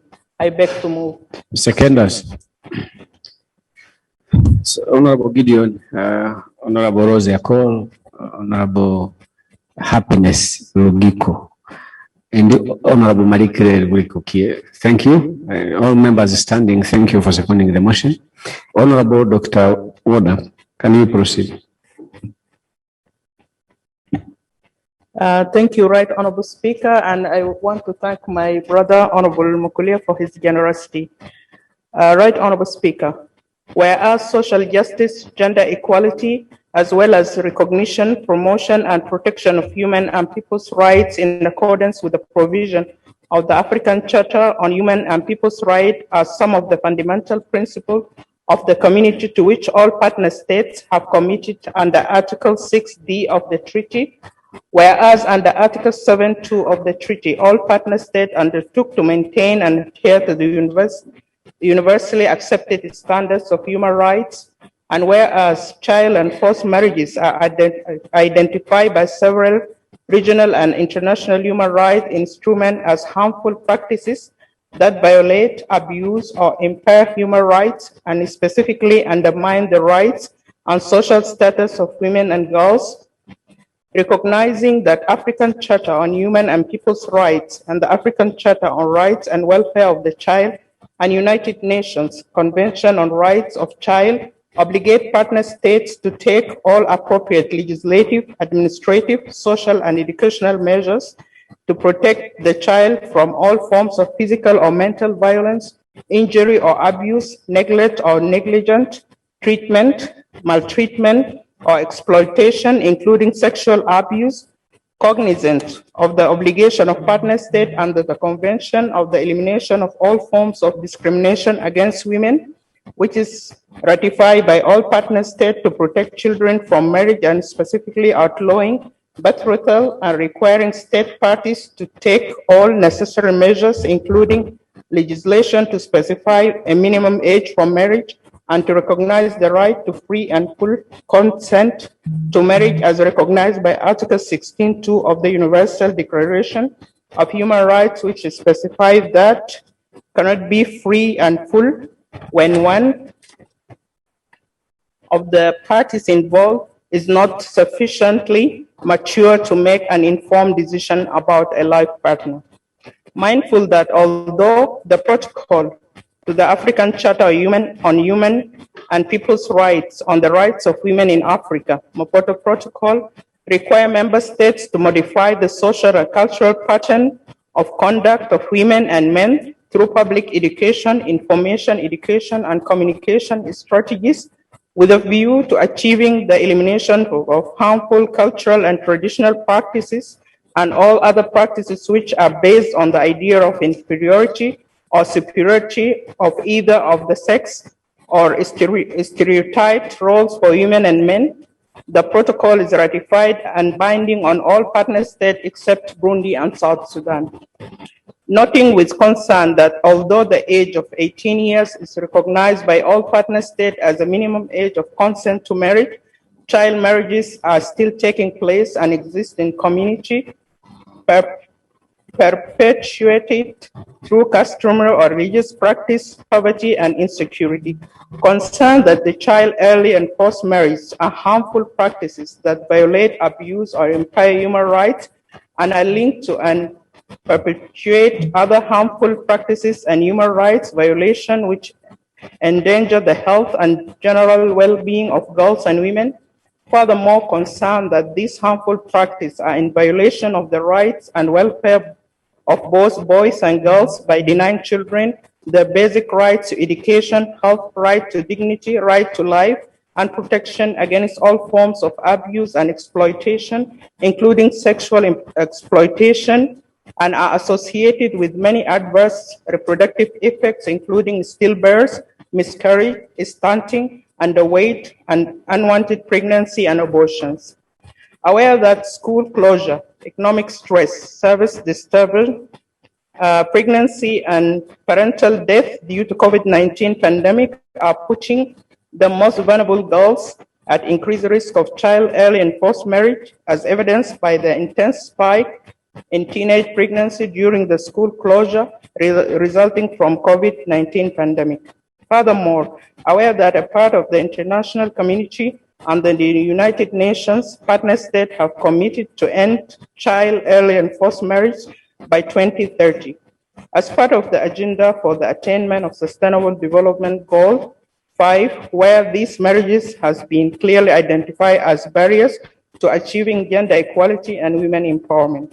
Convinced that eliminating child early and forced marriage from the community will enhance the autonomy and decision-making by women in all aspects of their lives and contribute to improvement of their social and economic welfare, social status, and empower women to fully prepare and participate in social and economic development of their families, society, and transformation of the community.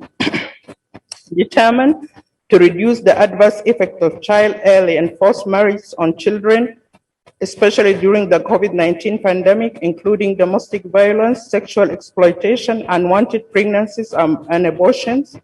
Furthermore, convinced that it's urgent and necessary for the community to scale up efforts to eliminate child early and forced marriages from the community in order to enable and empower girls, boys, and young women through education, training to attain and realize their potential and fully enjoy their human rights, and to facilitate partner states to realize the commitment made through several continental and international human rights instruments relating to the welfare and rights of children and women.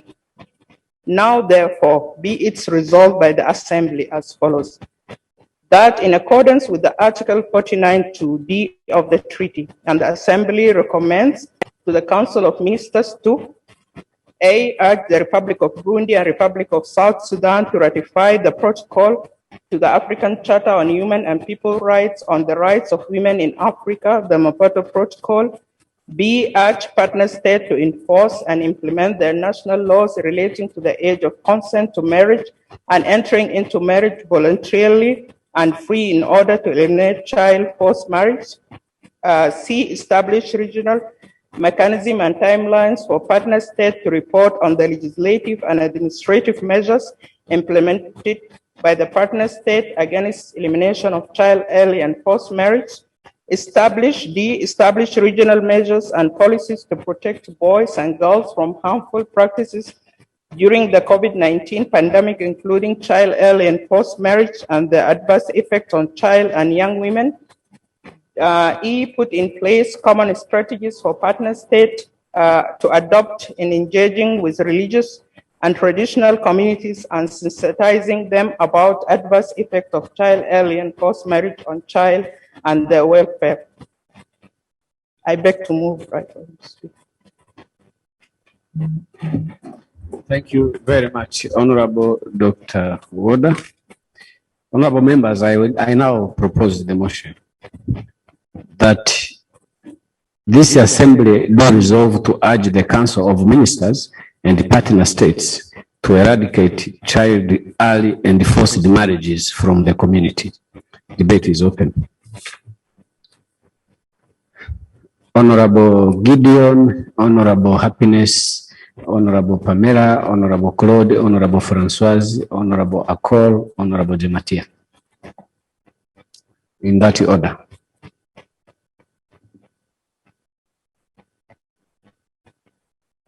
Who seconded the motion? Then you come first, as a rule. Then Honorable Gideon will refer. Thank you very much, Mr. Speaker, for the opportunity. As the previous motion, this motion also is self-explanatory because ending early also and forced marriages for children is paramount for this community. And also, Mr. Speaker, the African Charter on the Rights and Welfare of the Child, Article 2, defines a child as every human being below the age of 18 years. But we define that in our community, we will have differentiated status of a child being considered at EAC level.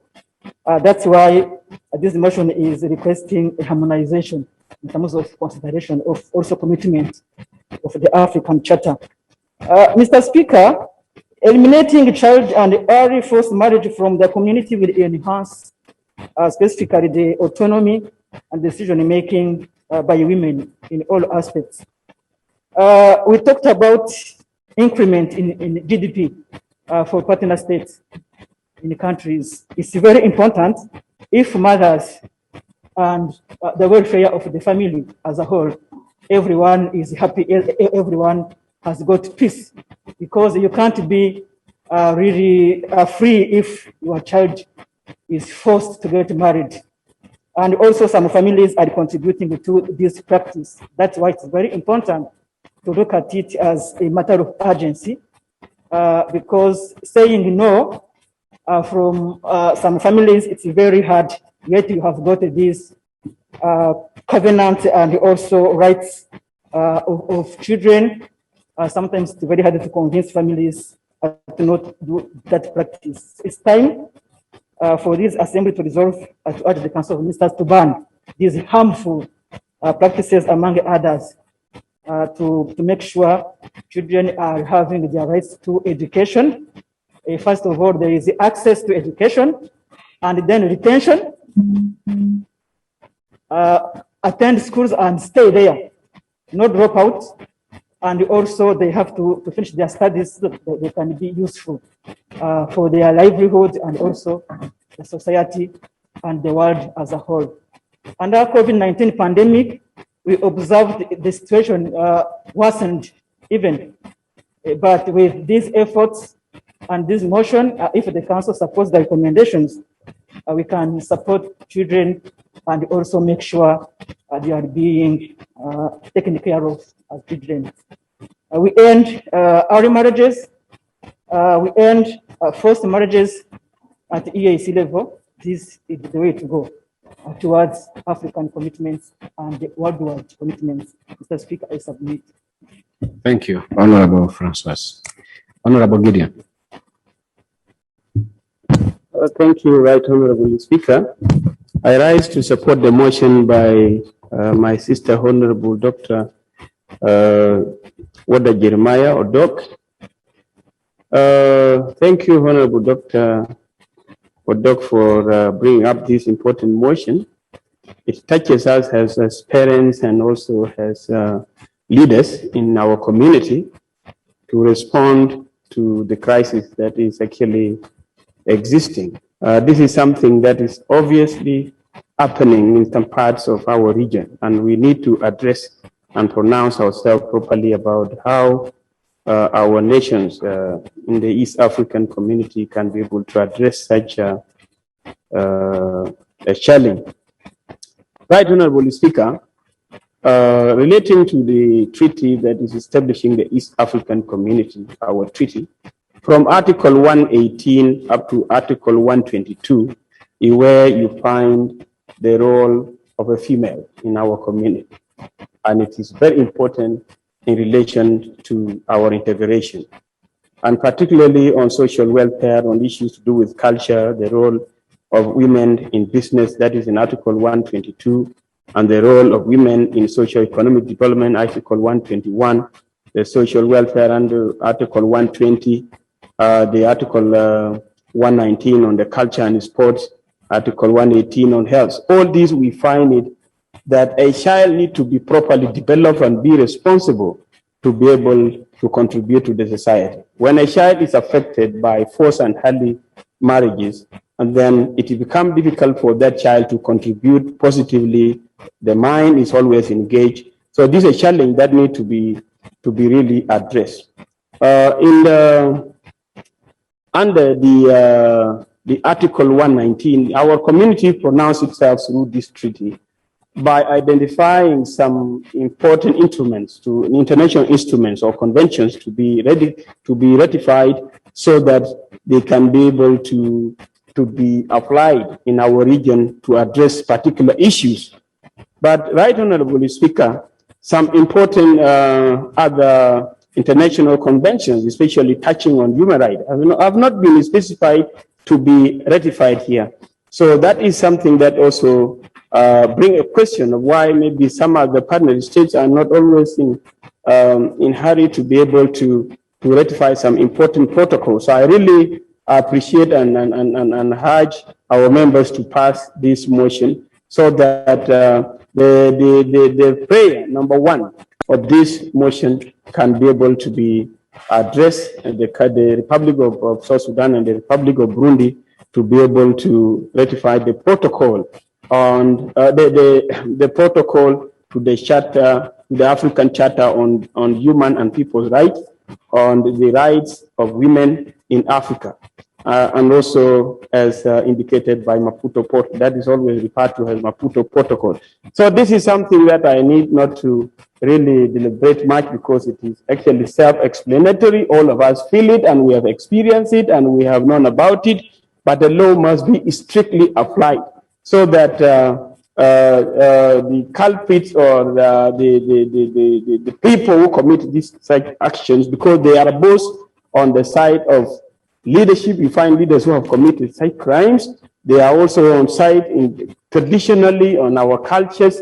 You find parents forcing their children to be married so that they get something out of it. So governments in our region have to have that responsibility and commitment to be able to challenge those parents, apply the law strictly so that we move forward as a community, that we appreciate our children, they can be mature and develop and decide as adults. With those contributions, Right Honorable Speaker, I submit and I support the motion.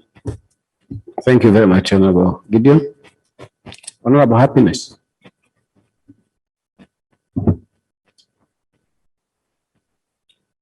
Thank you, Right Honorable Speaker, for giving me this opportunity to add my voice on this motion.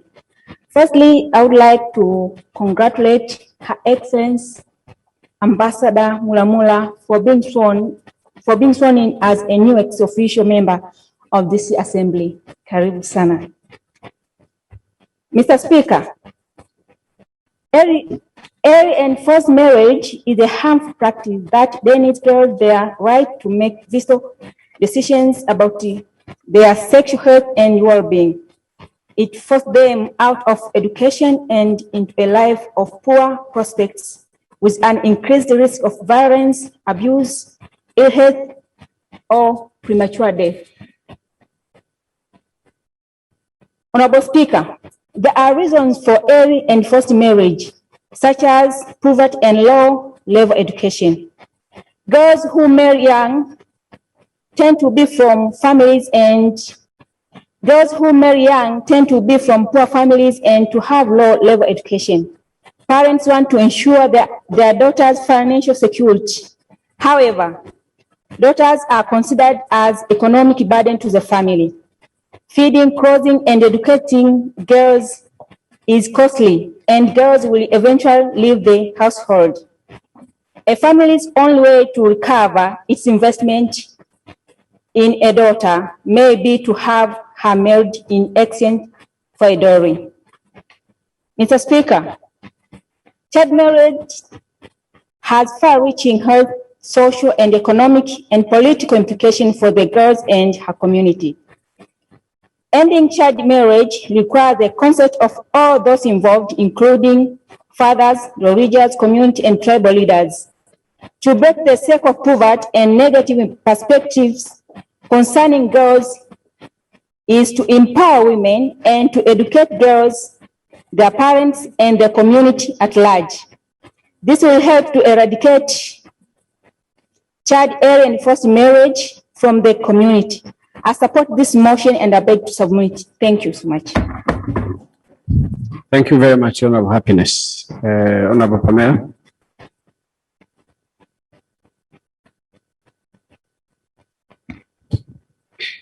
Thank you, Mr. Speaker, for also giving me an opportunity to contribute to this motion.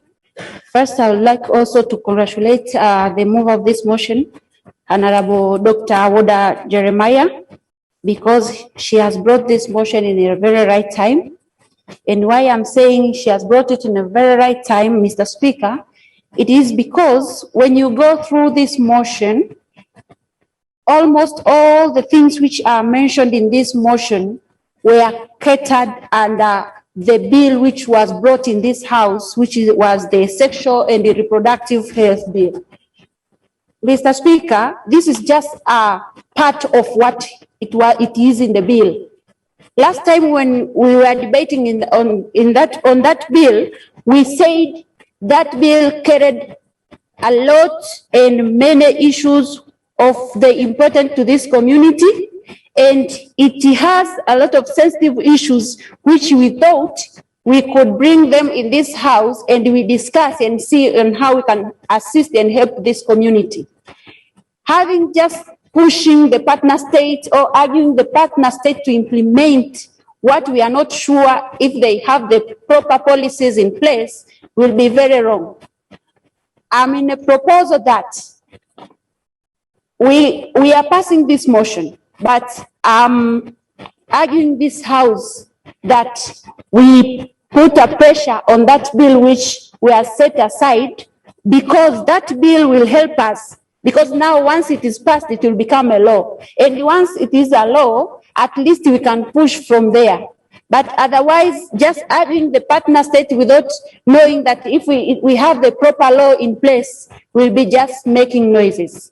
Mr. Speaker, we all agree that the issue of early marriages and all these other things which are mentioned here, they come from different perspectives, especially the poverty side, and also the issue of lack of awareness from these communities. Most of the people, of these young girls who are forced to early and forced marriages, you can see they are coming from rural areas where their parents or their guardians are not able either to raise them, or they are not aware that once you educate a girl, you will help the community. So also, I'm requesting that when we are arguing the partner state to eradicate this, we can also argue the partner state at this time that they have many programs to create awareness in the communities, especially the communities which we are sure that they are not well informed about the importance of educating a young girl. And also, the government supports this group from the rural areas, because we know most of them, they cannot afford to go to school. We think that we have part of in Tanzania, as of now, part of education system is going to be catered for free, is going to be provided for free. At least we are expecting to have young girls who will at least go into get their education. Mr. Speaker, we also know that we have a contribution of women into different sectors who contribute a lot in the production. And in this production, is the production of all these sectors are the ones which promote our economic development in the community. And I was thinking also if we can argue the council to improve under the, we have the gender department. We request and argue the council to increase funds under this department so that they have proper programs which will assist the partner states in pushing on the implementation. By saying this, Mr. Speaker, I beg to submit and support the motion. Thank you, Honorable Pamela. Honorable Rose. Thank you, Right Honorable Speaker, for giving me this opportunity to contribute to this motion. On the onset, I want to say I'm in support of this motion for a resolution of the Assembly urging the Council of Ministers and partner states to eradicate child, early, and forced marriages from the community.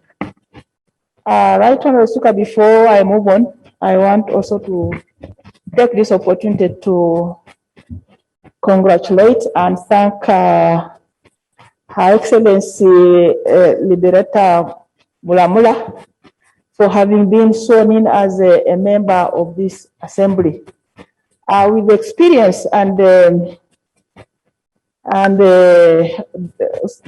what she has gone through for all this time as a leader, it's an opportunity for us here at ESC and EALA to take advantage of that experience to enhance the performance of this assembly.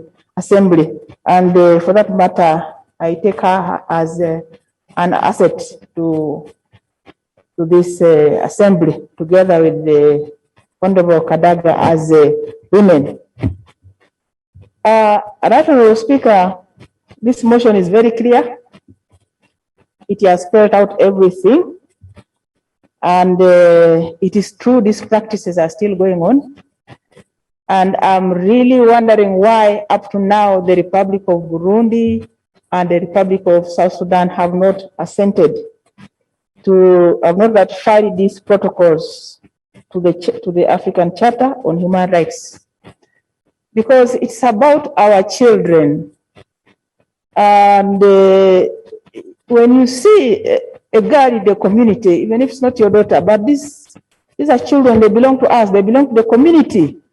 Going through all these things that are being talked about here, it's really, you feel we don't have a place. I mean, these children don't have a place in this world.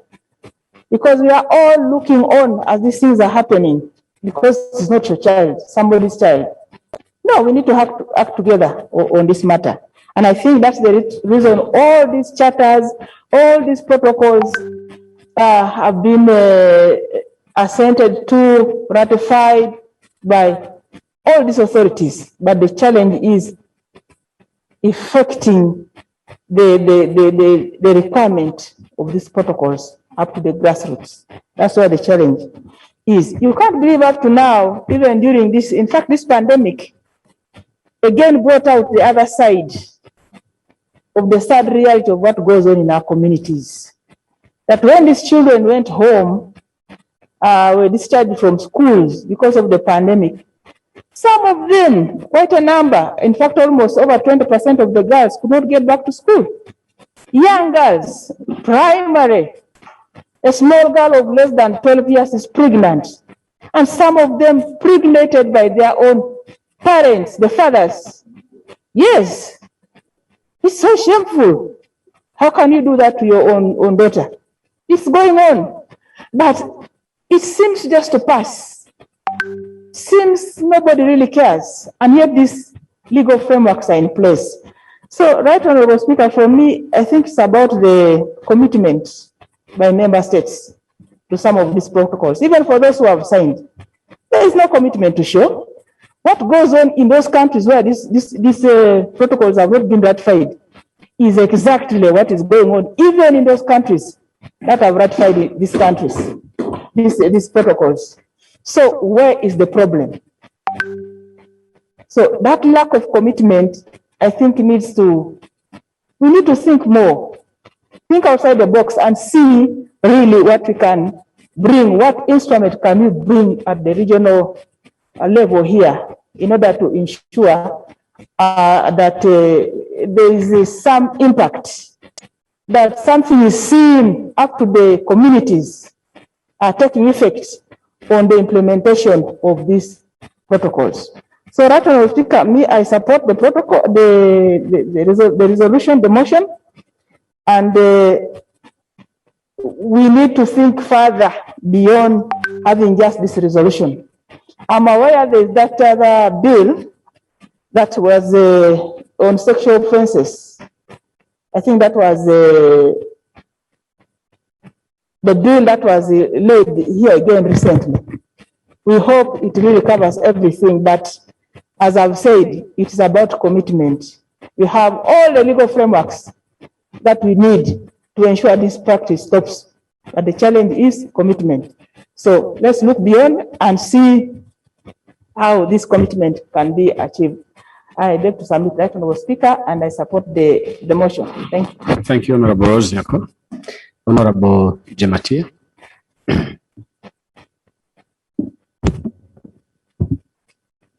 Thank you, Mr. Speaker. And once again, I want to rise and support the motion before the floor that calls for eradication of child and early and forced marriages from the community. Mr. Speaker, it's unfortunate that in this time and era that we are here again talking about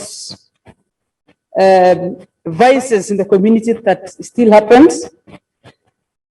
And as the mover has put it very clearly that he wishes this to be taken up and to be eradicated. Eradication is a key word, if you ask me, Honorable Speaker. And it has come at a time when the realities of the day through COVID and other calamities of the world has shown us that the world is really brutish and very violent and very unforgiving for people, and especially young children of the community, in the community. So, Speaker, I am also saddened that before us here on the front bench is empty, and much as we are pushing this agenda to the council members for consideration of these motions and bills, it's unfortunate that the same members of the assembly are not taking seriously this work. And that is what Honorable Rose was alluding, that there's no commitment. Even as we work here today, we don't see the commitment of the council members. It's unfortunate that one of us, as a lady, was today sworn in, but we also saw in Honorable Gandaga last week. But this is the time that they should be listening to such motions that is brought to us on the floor, so that we are able to help the society, especially girl child, which is touching all of us as women and also the society at large. As Honorable Speaker, this motion has given me a lot of insight in how the society is actually mishandling their own properties. Children are actually the properties of the society. And I want to be very, brutally honest to say that most of these vices and most of these things are actually committed mainly by men. It's also unfortunate that most of the leaders of our society are men. And again, most of the leaders of the institutions in our society, especially Africa, are men. And I don't know whether it is a contribution to the reason why most of these vices go without being punished, because they are the, I don't know whether they are, I'll put it that are they the consumers of the same problem. Because, Honorable Speaker, it's unfortunate that when you talk about a child of 14 to 18 years getting pregnant and not able to go to school, and if you look around and you are told the person who impregnated this girl is over 50 years or 60 years, I think without going and not even looking for any other way, these are people supposed to be either exterminated in the society as a deterrent, or penalties through court should be very severe to the extent that some of them should be castrated. This castration means they are not going to die, but they will live to give a testimony of what they did in the society. A child is a very innocent mind, innocent being. I can't imagine a whole body of a human being weighing almost 80 or so kgs, squeezing a small girl of 15 years. The problem is it's happening. How we would want to put it is putting tough measures so that we are able to protect a generation that is seriously going to help us in the future. Another best way the mover put in the before us is the forced marriages. Apart from just impregnating and leaving these children on the street of the community, another one is forcing someone, you're forcing a girl to be married for purposes of getting probably cows as a father, or feeling prestigious in the society that my girl is married, even to a very violent human being, not giving this small child or girl opportunity to live a life because of the juvenism that man has created, that, I am a man and I need to, my children or my girls should behave this way. And sometimes we have to come out and, Mr. Speaker, we need to be very blunt. Not that we are always activists as women, but the injustices that happens in society so much affect women. To the extent that every time when we speak from experiences, whether through individuals or the society, the neighbor or someone you know, which again give us opportunity as members of parliament to push the agenda so forward and so, hard for the future of a generation that we cannot allow them to go into waste. Lastly, Honorable Speaker, I also want to talk about this COVID-19 effects into this matter of child forced marriages and pregnancies and everything. In my own village, I come from Baringo County. In my own village, during the time of Corona and towards the end when schools were opening up, there were over 30 girls who were not able to go back to school because they were impregnated, either by someone we know or someone, young or whatever. And it pains me so much as a leader, because sometimes you ask them what really caused them, or if I ask one of them, for instance, and then most of them say, because we didn't have anything and my mother was not able to buy me sanitary towels and all those kind of things. But the problem to me is the man who impregnates these girls, or men who impregnated these girls, should have taken the responsibility to help the same girls so that they are able to take care of themselves in the future. And most of them actually are parents. Probably you have they have their children, but they also go ahead and they mess other people's children. And that is why it's unfortunate that for once, even as you speak this, we need to tell men of our own society, please help us, because you are the people who are actually the cause. Most of the time, you are the people, and the problem is the society expects so much from you, because you are supposed to defend and protect the same children of the society. Thank you, Mr. Speaker. Thank you very much, Honorable Jematia. This is one of those days where I've spoken so emotionally on a serious subject. Honorable Mukulia, Honorable Claude, Honorable Fancy, Honorable Gasinzigwa. Thank you so much, Right Honorable Speaker, for giving me the opportunity to speak. And equally, I would like to take this opportunity to welcome the council member who has been sworn in today, and we pledge as an assembly to work with them and with her especially to advance the integration agenda. Right Honorable Speaker, when you see Honorable Jematia speaking with passion like this, I very well remember how she almost took us in Kampala with the storm, where she stood up and said we should be castrated for having. and indeed, if you look at the sexual reproductive health bill under section 22, it comprehensively addressed the issues of early marriages. And this includes even the boy child. Let's not forget that the boy child also is a human being, and he equally deserves some sort of protection against early and forced marriages, because these are vices that happen in our society, and we know they happen, and therefore we really need to protect the girl child, including the boy child, against these harmful practices.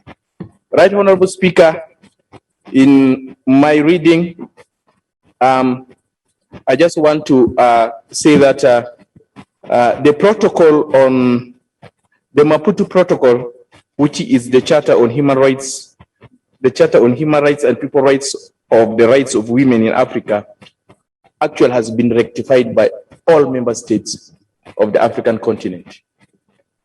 And the one on child marriages is ratified by almost all the countries in the continent, except the Republic of South Sudan, Democratic Republic of Burundi, of Congo, Somalia, Sahrawi Republic, and the next country is Sao Tome, Principe, Tunisia, and Sudan. So I would like to say Burundi has ratified that, and we should be able to say that in here we can now ask for one partner state, that's the Republic of South Sudan, to do its noble job of rectifying that protocol. Equally, the charter, that's the United Nations Charter on Girl Child, has been ratified by all countries in the world except the Republic of South Sudan, USA, and Somalia. So again, we also ask that the Republic of South Sudan, who is a member state of the East African Community, does the same job. Right Honorable Speaker, this motion will open up our eyes, and this motion should have been taken seriously indeed if the Council is ready to protect our children and making sure that we ourselves advance the agenda of the child and promote the child in light and spirit. I beg to support this motion, and I submit. Right Honorable Speaker. Thank you. Thank you very much, Honorable Mukulia. Honorable Claude. Thank you, Mr. Speaker. I want to say that I support this motion.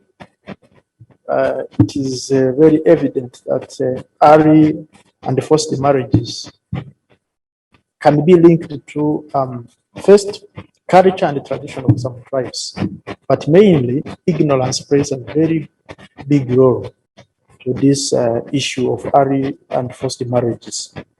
And the way to correct this is through education and sensitization. Honorable Speaker, during this COVID-19 pandemic, it was evident, it has appeared that to us that through education, when the girls are out of school, they are easily accessible and they are also at risk of being forced into marriages and also being impregnated and also make their life difficult and their future is abused. Honorable Speaker, I see that the issue of school dropouts is also playing a very big role in this. And the countries are not, some countries, they take relaxed measures about this issue and it affects our community and these girls which were at school. When, for example, they don't go back to school because of these school dropouts, it affects their lives. And therefore, I would suggest that the mover of this motion accept an amendment. I would propose that this assembly also urge the Council of Ministers to direct partner states to devise on an effective harmonized approach of fighting school dropouts and keep girls at school. Honorable Speaker, I don't want to talk much because members have spoken in detail about the merits of this motion. I want to submit and thank you. Thank you. Thank you, Honorable Claude. Honorable Fancy. Thank you, Right Honorable Speaker, also for giving me the chance to add my voice in this very important motion. First of all, Right Honorable Speaker, I would like to congratulate Honorable Ambassador Mulamula for being appointed as Minister for Foreign Affairs and Regional Integration of Tanzania. And today, she became one of the ex-official members. Right Honorable Speaker, I must say that East Africa is very lucky to have someone like Ambassador Mulamula. I have an experience of working with her when I was working with United Nations Association of Tanzania. During that time, Mulamula was working under the Great Lakes region. To be honest, she is capable and she will help us a lot. Right Honorable Speaker, coming to the motion itself, first of all, every single day we're trying to define the child marriage. That is any informal or formal union between a child under 18 and an adult, or between a child and a child. Most of the time, we recognize a marriage between a child and an adult. That's when we started raising our eyebrows and say this is not right. But when it's a child and a child, some people, I mean, we tend to relax on that. So these early or child marriages are caused by our laws. There are so many loopholes in our laws.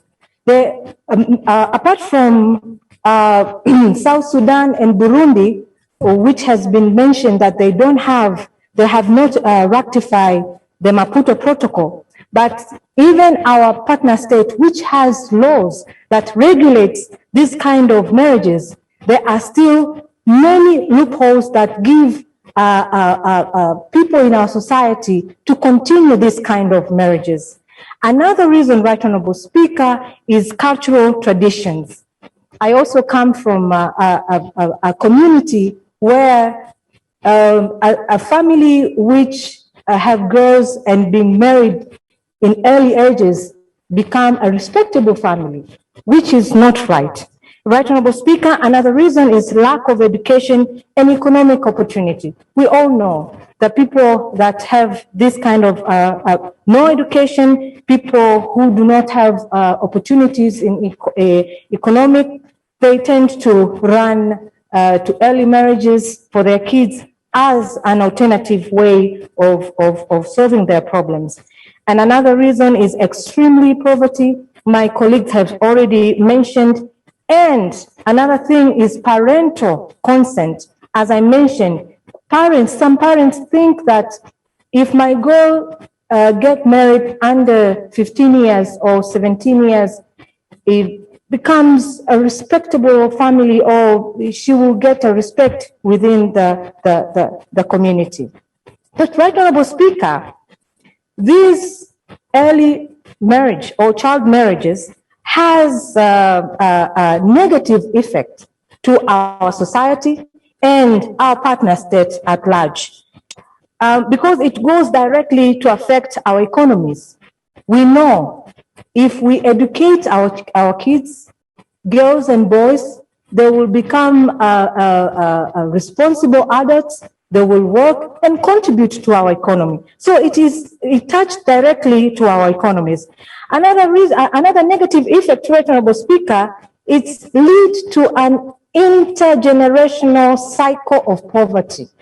Today, me, Fancy, and my family, we are struggling because of poverty, and decided that one of our girls in the family should get married to so and so that we can get a relief. But what we don't know is we are putting ourselves into more poverty cycle than when we would have decided to educate the girl and make her a responsible adult, give her an opportunity to work and contribute to the economy of the country and the family itself. So another negative effect is girls and boys, but girls mostly, who marries early are likely to lack skills. They're there. They only know to get pregnant, to just cook and sit at home.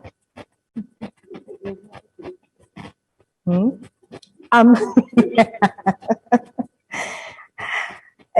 the last negative effect, Right Honorable Speaker, is many girls who are into this kind of early marriages, they are suffering from mental health. We have so many bipolars. We have so many women who got married in the early age. They literally not okay. And at the end of the day, we say women have problems, but it is not the problem that they were born with.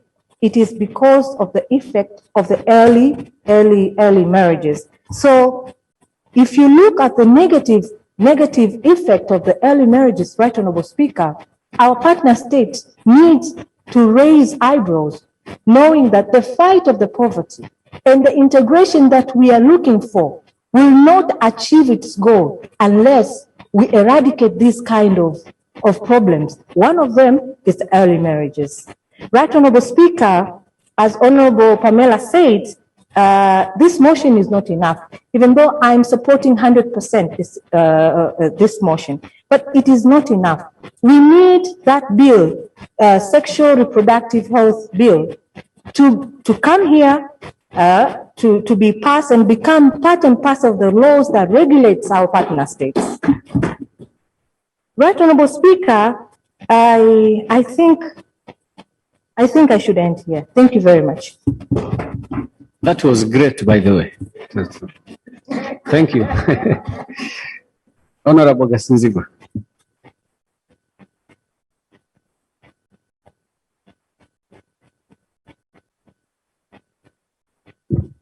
Thank you, Right Honorable Speaker. I think I have to do the same so that I get your my compliment. Yeah. Thank you, Right Honorable Speaker. I also want to thank Dr. Woda for this motion. I support it 100%. And I'm happy that she brought it while also the kids are around to witness this, that the Assembly is really serious working on the welfare and the rights of our children. I thank you so much, Dr. Woda, for this. Since the first time I met Dr. Woda, in all the conversation, apart from the normal activities of this assembly, she cannot talk to you without mentioning children. So I knew one day she's going to come up with something to do with the children.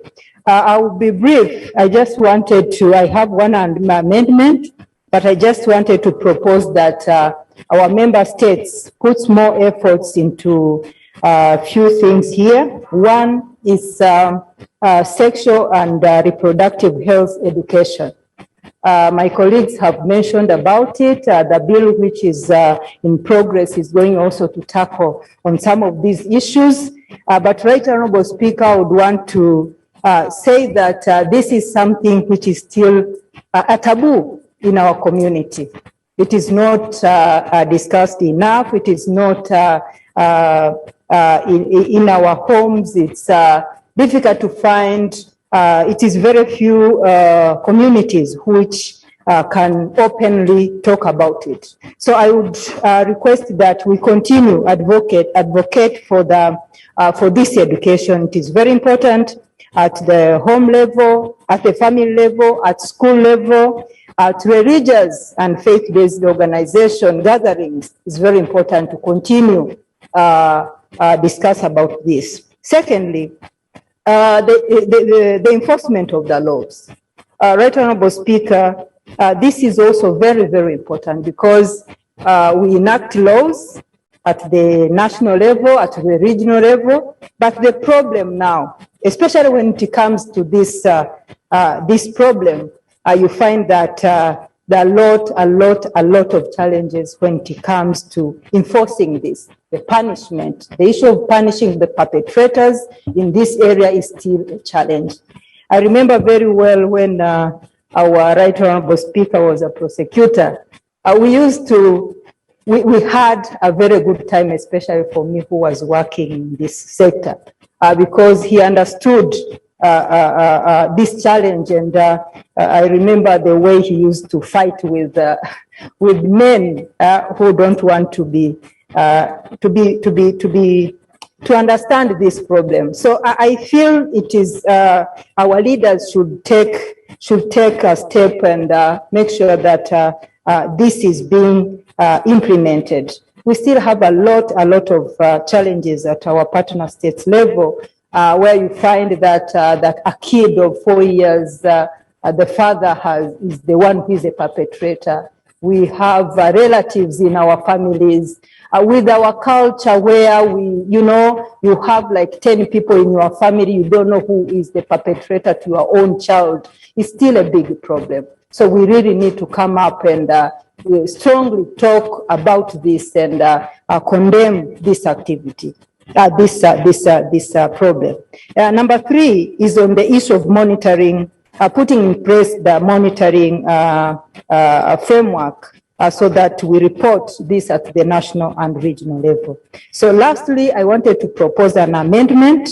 If it is part of what you captured, Dr. Warder, I will be fine if you leave it. But I thought that we need to come up with, to put in place programs and projects to help the adolescent girls who face this problem. Because most of the time you find that after this child is pregnant or is in a situation of early marriage, you find that no accompaniment of some projects in place to help, either the counseling programs or poverty eradication programs, or even taking them back to school.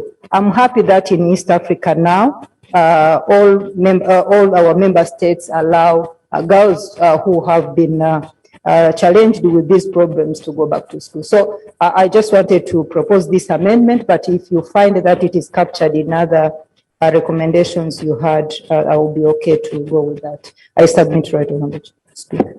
Thank you very much, Honorable Dr. Warder. I now invite Honorable, thank you, Honorable Gasinzigwa.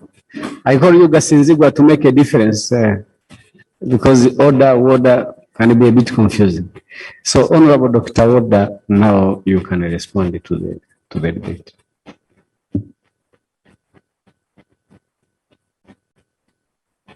Thank you, Right Honorable Speaker. And indeed, this is a very emotional topic. And I've seen how, especially the ladies in the House, they were really very involved emotionally. Right, Honorable Speaker, it is really a pity that still we are talking about this topic in the 21st century, where our girls and boys are supposed to be enjoying the rights which were given to them with this African Charter's rights for the people and the women rights and all these conventions which our countries have signed, but they are not committed to. Right, Honorable Speaker, it's really bad that our countries, especially, I will not shy from saying this, that my country, South Sudan, is not doing well in this, especially in forced marriages. Right, Honorable Speaker, we as women who are very pertinent in women issues has witnessed people who are forced even to the extent to be put in jail without any charges so that you accept somebody whom you don't want to marry, and also the child marriages. Our countries are not doing well. Even this country where we are, Tanzania, the law has been just ratified, I think, on 2019, when some civil society and activists went and won a court case to change the age of the girls to marry from 15 to 18. This just was 2019, right, Honorable Speaker? And you can see that there are many reasons which were said by the honorable members for this child marriage, which is the poverty, gender inequality, and sometimes irresponsibility of the parents of thinking that these children are burden and they just want to transfer them to some people. And there are many adverse effects, right, Honorable Speaker, apart from the health, the emotional trauma, because these kids and these young mothers, they suffer a lot. Some of them suffer from the fistula, the psychological trauma, and other many diseases, right, Honorable Speaker, and they end up being divorced by the same people, because by the same men who married them when they're so young, because a person with a fistula, it's a very bad condition, which is from a very like obstacle birth or long hours of birth. It affects the bladder, and then the person will be just urinating 24 hours. And that's why you see that in South Sudan and some other countries like Sudan and Somalia, you find that the organization, civil society, they bring doctors to fix these cases, which sometimes they are being abandoned. Right, Honorable Speaker, many members have spoken, and I'm glad that this topic was really given more attention by the honorable members. And also, right, Honorable Speaker, I want just to quote that even the SADC in the 49th plenary, which I've attended virtually, they are even putting a model for the eradicating of child marriage, because they have seen that they have to come as a region to fight against this, especially in this time of COVID-19, where these cases of even teen pregnancies are so many. I've read a lot when I was researching this, and our countries, Kenya, Uganda, they're not really doing well. There's very, very huge numbers of teen pregnancies, which just happened during this COVID-19, and most of the members have spoken about it. But right, Honorable Speaker, I'm so glad that as we are debating this topic, we have a member of state who is a woman, Her Excellency Samia Suluhu. I know that she will really attend to this. Right, Honorable Speaker, also we have a Vice President who is a woman, Honorable Rebecca Nyandeng, who is the Vice President in South Sudan, and she's so attentive on those issues. And we have our own, the first Prime Minister, Honorable Rebecca Kadaga, who is our own also, and is a council of, is a member of council here, and in Uganda, yeah. And the Minister, Mulamula, who has been just sworn. I know that they will work very hard together with the men also, because also some boys, as said by Honorable Mukulia, they suffer this violation in their rights, because some boys are really forced to marry so that the families bind their relationship to, with this marriage. And sometimes you can see, even because of the economical situation, right, Honorable Speaker, our young boys are getting married to foreigners. I don't want to mention the nationalities, but you can see them being exploited just because they are indeed in need of this money. Honorable Right Speaker, there were some amendments which were proposed, and I will take the amendment from Honorable John Claude, and also Honorable Order has proposed an amendment on putting one of the resolution on sexual education, which is okay.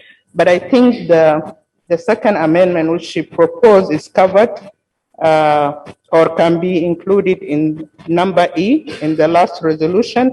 And also I want to admit and declare that what Honorable Mukulia said, I've checked it. Burundi has ratified the protocol, so it will just remain South Sudan.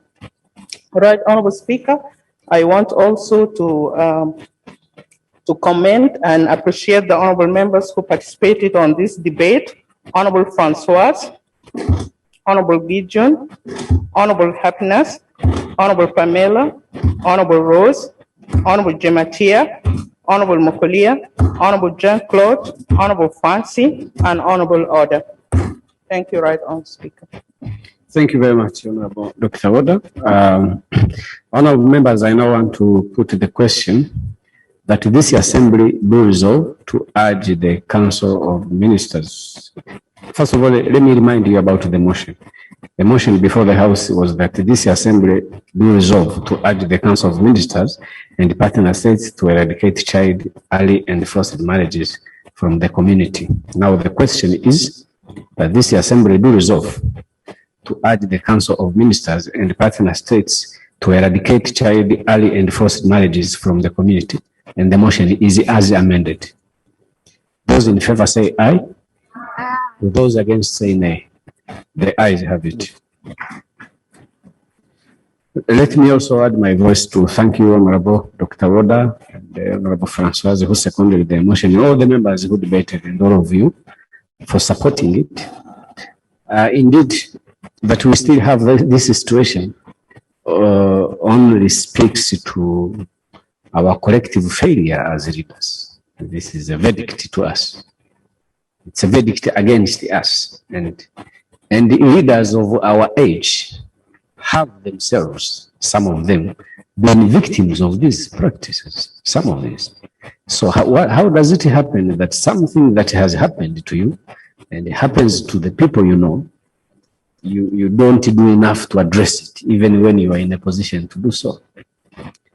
They are happening in our communities. We see them. It's by our relatives, by ourselves, by the neighbors. So it is a serious problem. And we can just be proud that some of you are picking this up. But let us take it a step higher. Let us get this debate out of the boardrooms and debating floors and take it to where to the communities where it is happening. And in our future planning, we should really focus on dealing with the people who must be partners in solving these problems. Finally, these are the kind of problems that require multiple approaches, education, but also punitive measures must take place. Until you start punishing people who get involved, then you will never eradicate this problem. The mistake we make, and I have heard the leaders, political leaders respond to these debates in the parliaments, some parliaments in partner states, as if it is simply a matter of social practices that we need to keep engaging people about. Yes, that's fine. Let's keep engaging people about. But what do you do after the engagement? Those who don't want it to change, there must be some punitive measures. I believe in that. So I thank you very much for these efforts. Honorable members, as I head towards, Honorable Mukulia, I think we don't have enough time to deal with your report. And I think the best way is you present your report and it gets debated.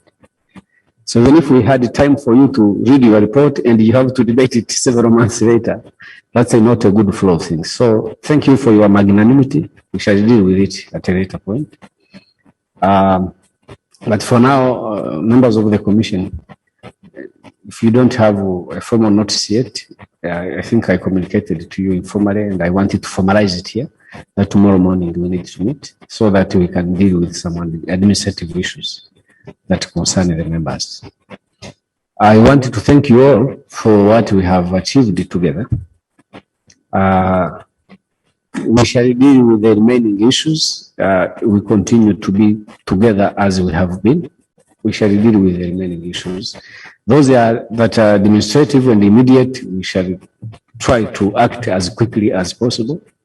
And those that we need to deal with gradually, progressively, with you, we shall also do so. But I think overall, this has been a very productive meeting that dealt with very serious issues and to a big extent, very successfully. In the coming days, we shall be convening for a planning meeting to plan for the new financial year. We shall be informed about the dates for that. And I wish you well as we head home for this recess and to prepare for the new cycle of our business. On that note, I adjourn the House sine die, and I wish you well, journey masses when you travel back home.